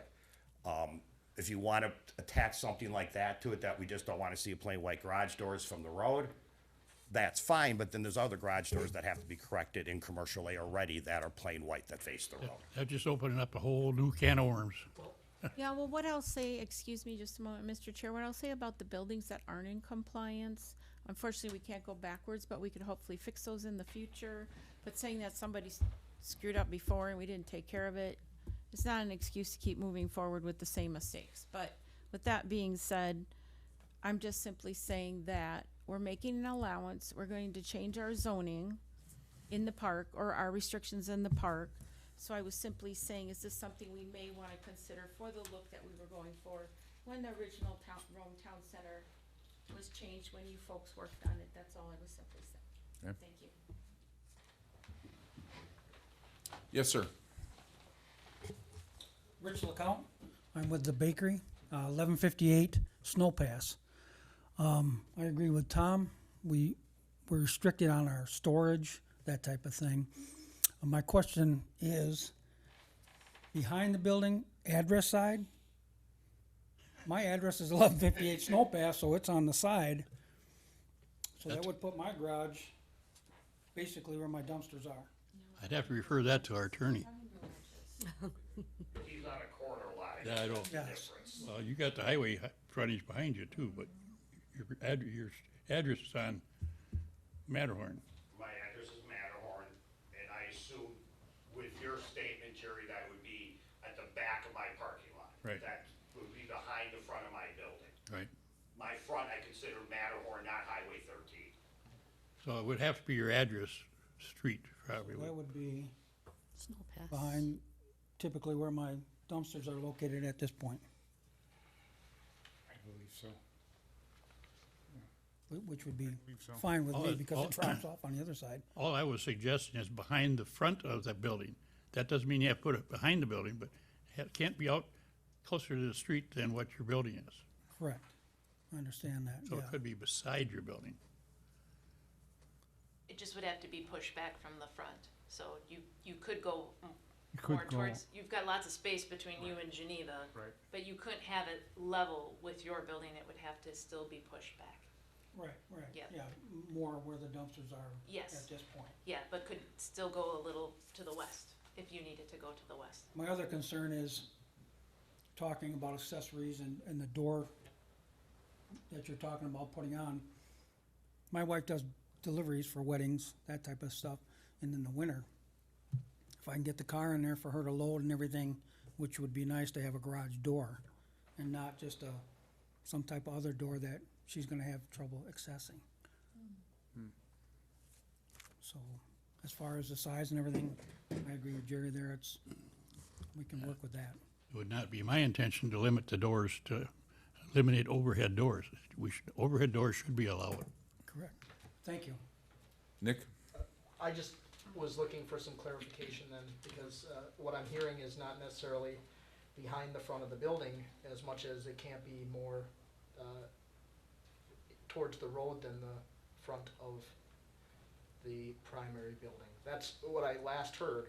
Right. I just want to make sure I understand what you'd be directing me to include in an ordinance. So I think there's a couple different things being discussed here, and I just want to make sure that whatever is prepared is what you're expecting, that's all. That was my intention, would not be any closer to the primary road than what the primary building is. Be the same Okay. setback from the road, but it can't be any less That setback. certainly solves the corner lot definition of front of building too. Right. That makes sense. Is that, straw poll, is that okay with the rest as far as just proposed language? Does that sound all right? Yes. Thank you. And we do have natural colors for roof and structure. Would we wanna put that if it has overhead doors, they also have to be of a natural earth? I think we use earth tone is what we have, but they'd have to be earth tone and color. Are we capturing that already though in the architectural standards that we're going to adopt for all accessory buildings? Well, I would think if it's an existing building already, and it's they're adding to an existing business, it should match the colors they already have. Okay. But if it's for new construction, it would go by whatever we currently have in our code. That would be my suggestion. That's fair that it matches.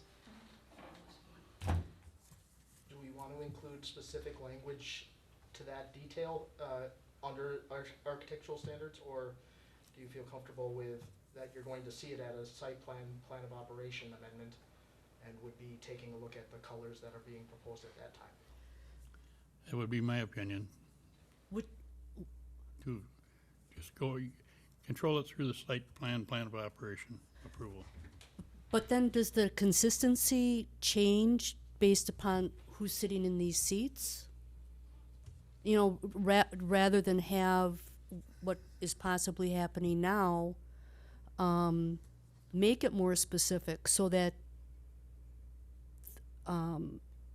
with a changeover in commissioners or development aspects or whatever, we have the specific guidelines that have been created that should be followed. Well, if they have to use the same construction or same architectural standards as the primary building, that limits the colors that they can have on that building. The doors, I mean, I don't see any problem with white doors myself, because you got white doors, overhead doors, and in some of the main buildings. But now on the accessory, they can't have a white door, you know. No, those doors are incorrect. They should have not been built like that, Jerry. They do not go according to what's in our code. Those doors should be corrected. I guess I never saw anything that coded restricted Yes, white is against restricted. white doors. White is restricted. The color white, I believe, is restricted. I can, so it's under building color, it says colors shall be primarily approximately 80% earth toned in appearance with accents approximately 20% of a contrasting color. Percentage shall include building, wall, and roof finish materials. Complementary colors, which gets to this point. Textures and materials are encouraged. No white, gray, or primary color shall be used as the overall color of the building. Building colors and accents shall be submitted as part of the site plan application. White's only restricted on the majority of the color of the building, not. I think the complementary colors, that's why I kind of paused there. I think complementary colors does catch some of this at that, but I also understand what Commissioner Delby was saying. So I just am looking for direction from you all on what you'd be expecting to see as language.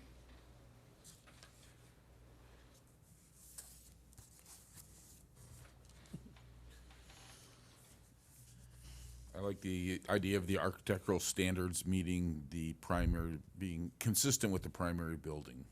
Correct.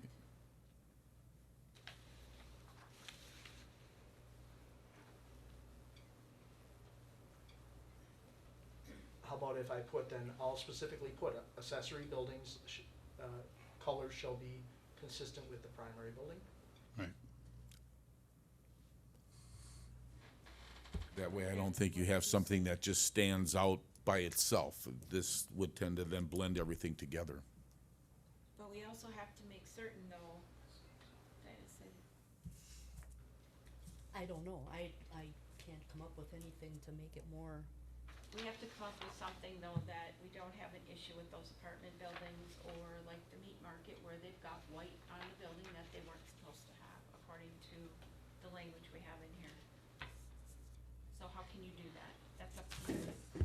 Right, but again, we're in the commercial A sub-district. You just named, I think, ones that are outside of that, didn't you? Oh, that's one in and one out. Right, those So, are, That's true. So I'm gonna use that as my way of weaseling out of that, just Of to say course. that. Of course. Just to say that, good job. as we're Good looking job. at this, I think it's just honed into commercial A at this time. Not to say that that couldn't be referred to a future agenda to take a look at those and make sure that we have our language shored up for those other districts. forget about it, and somebody will come back to it and say, look what you did over there, you forgot to change it. Can I just speak one more time? I'll make it real quick. Just put in the ordinance, no white garage doors in commercial A, and what's been done's already been done. I've heard that before, okay? Going forward, we're not allowed white garage doors. I mean, in my case, I think mine would look fine if I painted the bottom half red and the top half tan. It would match the building. If the white is the sticking point here on this, then have Nick write, unless you have white trim on your primary building, no white garage doors. I mean, I don't have any white trim, my windows aren't trimmed white. But you go over to the police station, they have white trim around their windows and the rest of the building's all wood color. I mean, so it's like the town messes up, you know, there's white trim on those windows and no other white trim on the front of the building there. Tim, I White should not be the deciding factor, I guess. I don't care about we're white. moving in the right direction for you to have an accessory building, so I think we'll just move forward so you can have an accessory building. It's not just, don't say Tom. Yeah, just We have another business owner here that would like an accessory building. Up north brewery would like one, and there could be future businesses. This All right. isn't something you're doing just for. We're not Tom. gonna argue this point. No. We're here to make a decision as to how we're gonna proceed with accessory buildings. Yes, thank you, Mr. Chair.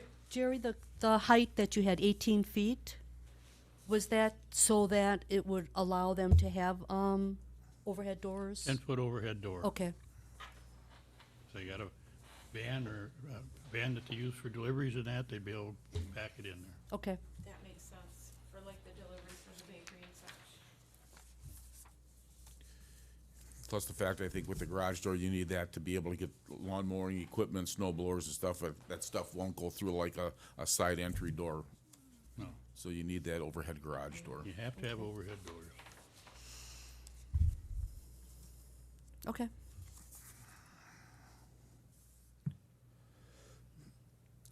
Okay. It'll be on our next agenda then? It will be. Right.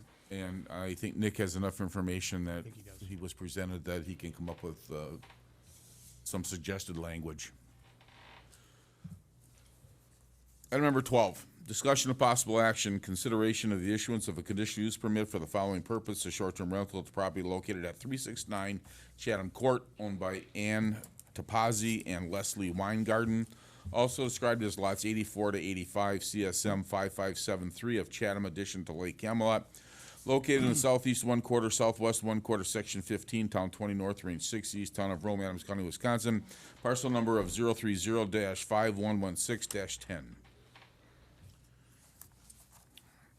I'll make a motion to approve the conditional use permit for short-term rental for the property located at 369 Chatham Court with findings of fact, which include the occupancy of 6 cars of 4 and property managers, all spelled out, including the term to be as long as there's a short-term rental license in effect. With this property owner. Yes. I'll second. Motion by Jerry, second by Bill to approve the conditional use permit for 369 Chatham Court. Any other discussion, Incorporation of the findings of fact? including the findings of fact? He said that. Yes, I have a discussion with regard to item 7C on the findings of fact.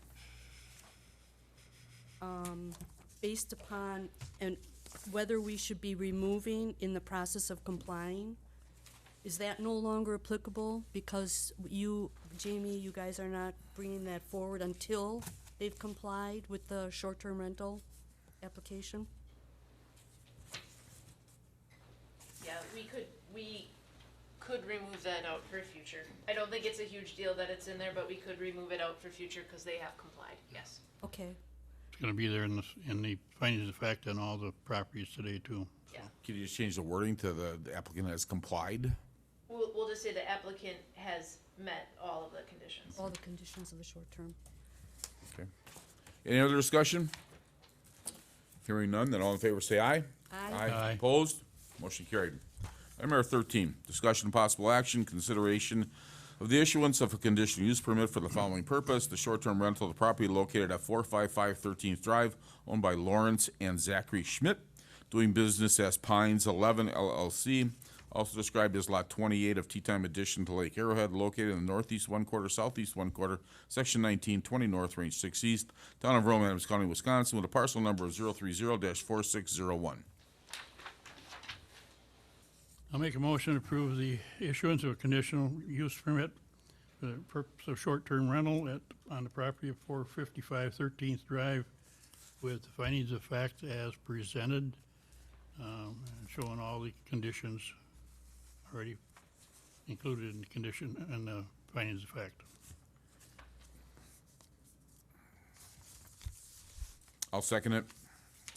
Is there any other discussion? Do we need to modify it again with that 7C, or is it just We were not gonna an modify issue? them all, I thought. Okay. And Yeah. Commissioner Wiesner did note that that the applicant has met, so I will just cross out, or is in the process of complying. Okay, thank you. Okay. Okay, anything further? Okay, then all in favor say aye. Aye. Opposed? Motion carried. Item number 14, discussion of possible action, consideration of the issuance of a conditional use permit for the following purpose. The short-term rental of the property located at 1725 Westwind Trail, owned by Trilobite Retreats LLC, also doing business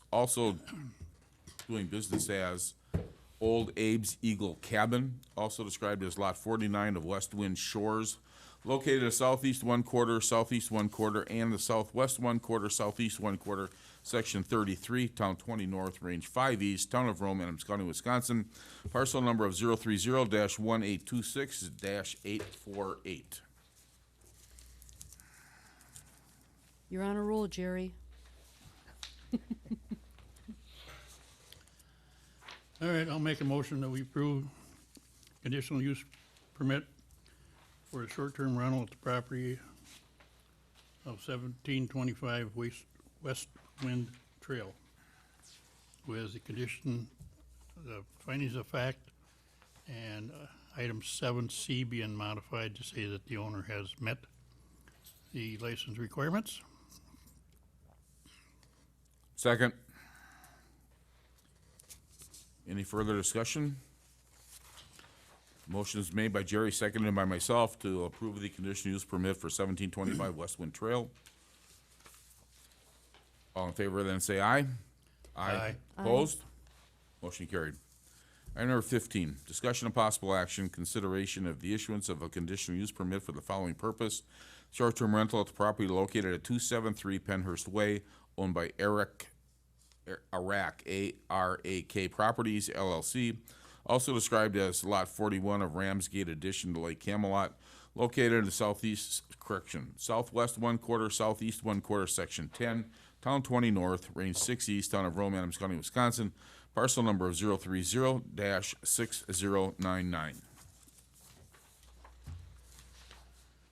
All right, I'll make a motion to approve the conditional use permit for a short-term rental on the property at 273 Penhurst Way with the findings of fact as presented, with item 7C being modified to say that the owners have met the requirements of the short-term rental permit. And the rest of the conditions are as specified. I'll second. Motion by Jerry, second by Bill to approve the, or to approve the conditional use permit for 273 Penhurst Way. Is there any further discussion? Hearing none, then all in favor say aye. Aye. Opposed? Motion carried. Item number 16, discussion of possible action, consideration of the issuance of a conditional use permit for the following purpose, the short-term rental at the property located at 1403 Rapids Trail, owned by Michael Bisrum, also described as Lot 11 of Shimmering Waters addition to Lake Arrowhead, located in the northeast 1/4, northeast 1/4, Section 13, Town 20 North, Range 5 East, Town of Rome, Adams County, Wisconsin, parcel number 030-4314. All right, I'll make a motion to approve the conditional use permit for short-term rental on the property located at 1403 Rapids Trail with the condition, or with the findings of fact as presented, with item 7C being modified to state that the owners have met or will meet the requirements of the short-term rental license. And the other conditions are as specified already in the findings of fact. Second. Okay, motion by Jerry, second by Diana to approve the conditional use permit for 1403 Rapids Trail. Is there any further discussion? Hearing none, then all in favor say aye. Aye. Opposed? Motion carried. Item number 17, discussion and possible recommendation to the town board, consideration of the removal of short-term rental conditional use permit, CUP, for the following properties due to 12 months of inactivity. 374 Hartford Court, 1325 Birdie Trail, 351 Bromley Way, 288 Cranbrook Court, 1378 Rapids Trail, 341 Spring Trail, 455 13th Drive, that would be the previous owner, 1343 Parr Trail, 1508 Sumac Trail, and 923 Kingsway. I make a motion that we recommend to the town board that they remove the short-term rental conditional use permit for the properties identified due to inactivity. Second. Okay. Motion by Diana, second by Jerry to recommend to the town board that the short-term rental conditional use permits should be removed due to the 12 months of activity for the addresses that were just previously read. Is there any further discussion? Hearing none, then all in favor say aye. Aye. Aye. Opposed? Motion carried. Item number 18. Discussion and possible recommendation to the town board, consideration of proposed amendments to Chapter 360 zoning, Article 26, fences, walls, and hedges, Chapter 360-139, requirements for certain fence types, B, open fences, and C, solid fences.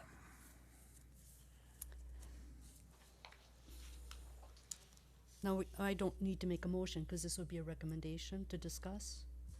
This would be a recommendation to town board to. To approve it. Yes, Right. but did you want the? Did you want that change? Yes. I would like to see in the security fence section, or, well, that, all non-residential districts excluding the LA district. Something to that effect, just to verify that we won't get a security fence in the, LA district. In all non-residential excluding LA. Was that a motion to that effect? Do I need to make a motion? or- Yes, because this is gonna go to the town board, so we need a motion. Yeah, and we would ask Nick to actually adjust that language for what would be included in town board packet. Okay, so I would like to make a motion that we recommend to the town board the proposed amendments to Chapter 360 with the exclusion of the LA district in the security fence permitted. Nick will come up with language. Okay. I'll second the motion. Okay. Motion by Diana, second by Bill, to approve to recommend to the town board the amendments to the Chapter 360 zoning regarding fences, walls, and hedges with the exclusion of The LA district. the LA district. Is there any further discussion? Hearing none, then all in favor say aye. Aye. Opposed? Motion carried. Item number 19 is the discussion of possible referral to a future agenda. Review of permitted and conditional uses in all zoning districts is going to be tabled to a future agenda. Yes, so town board did approve an agreement with Civitech, who presented tonight, to do a zoning code audit. So we would be tabling that until we got through the audit, and that won't occur until after the first of the year. We're gonna get through zoning hub, and that was Civitech's schedule, so that one will get tabled for some time. Okay. Item number 20, next agenda items. Jamie?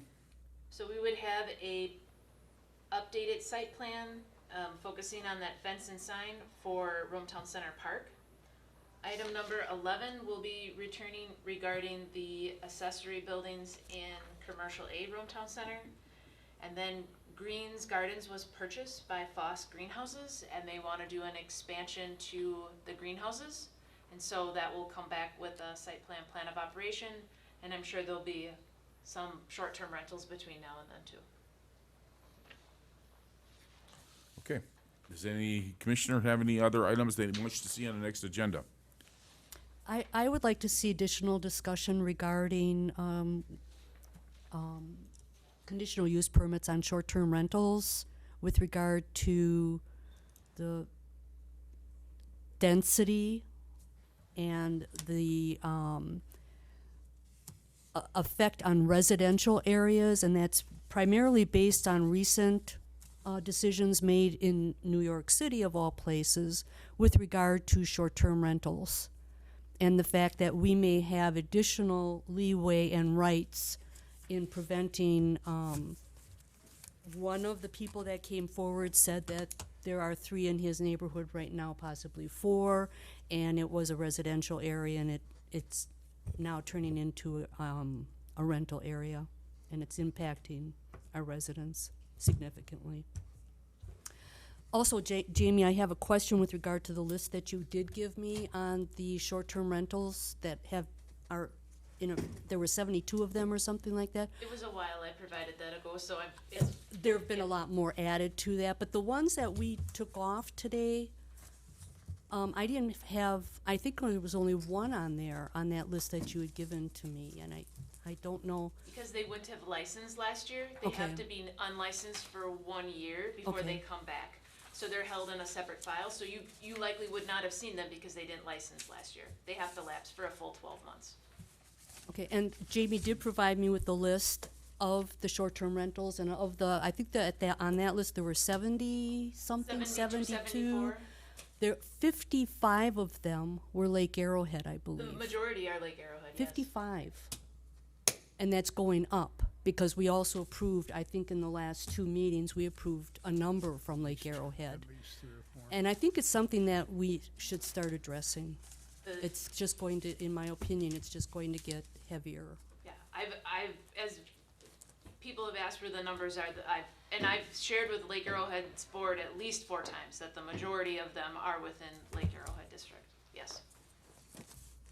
So I don't know if you want that on a future agenda item or not at this point, or If we what. could get an updated list from you all commissioners, I think that would be helpful if we all have the same information. I did share with Diana a recent, book that I received or found from the National Institute of Cities, I believe it was. It had some very good information on recent, guidelines for short-term rentals.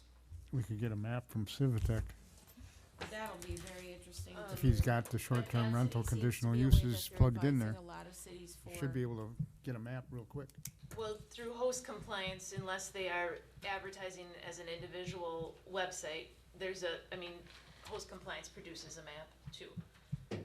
But is that something we can get? Because I've been trying to do it, and I can't, I'm not doing it right. We No, can't there's only access it. staff that have access to the back end, but I can take a screenshot of the map and show it. It would be nice to have one.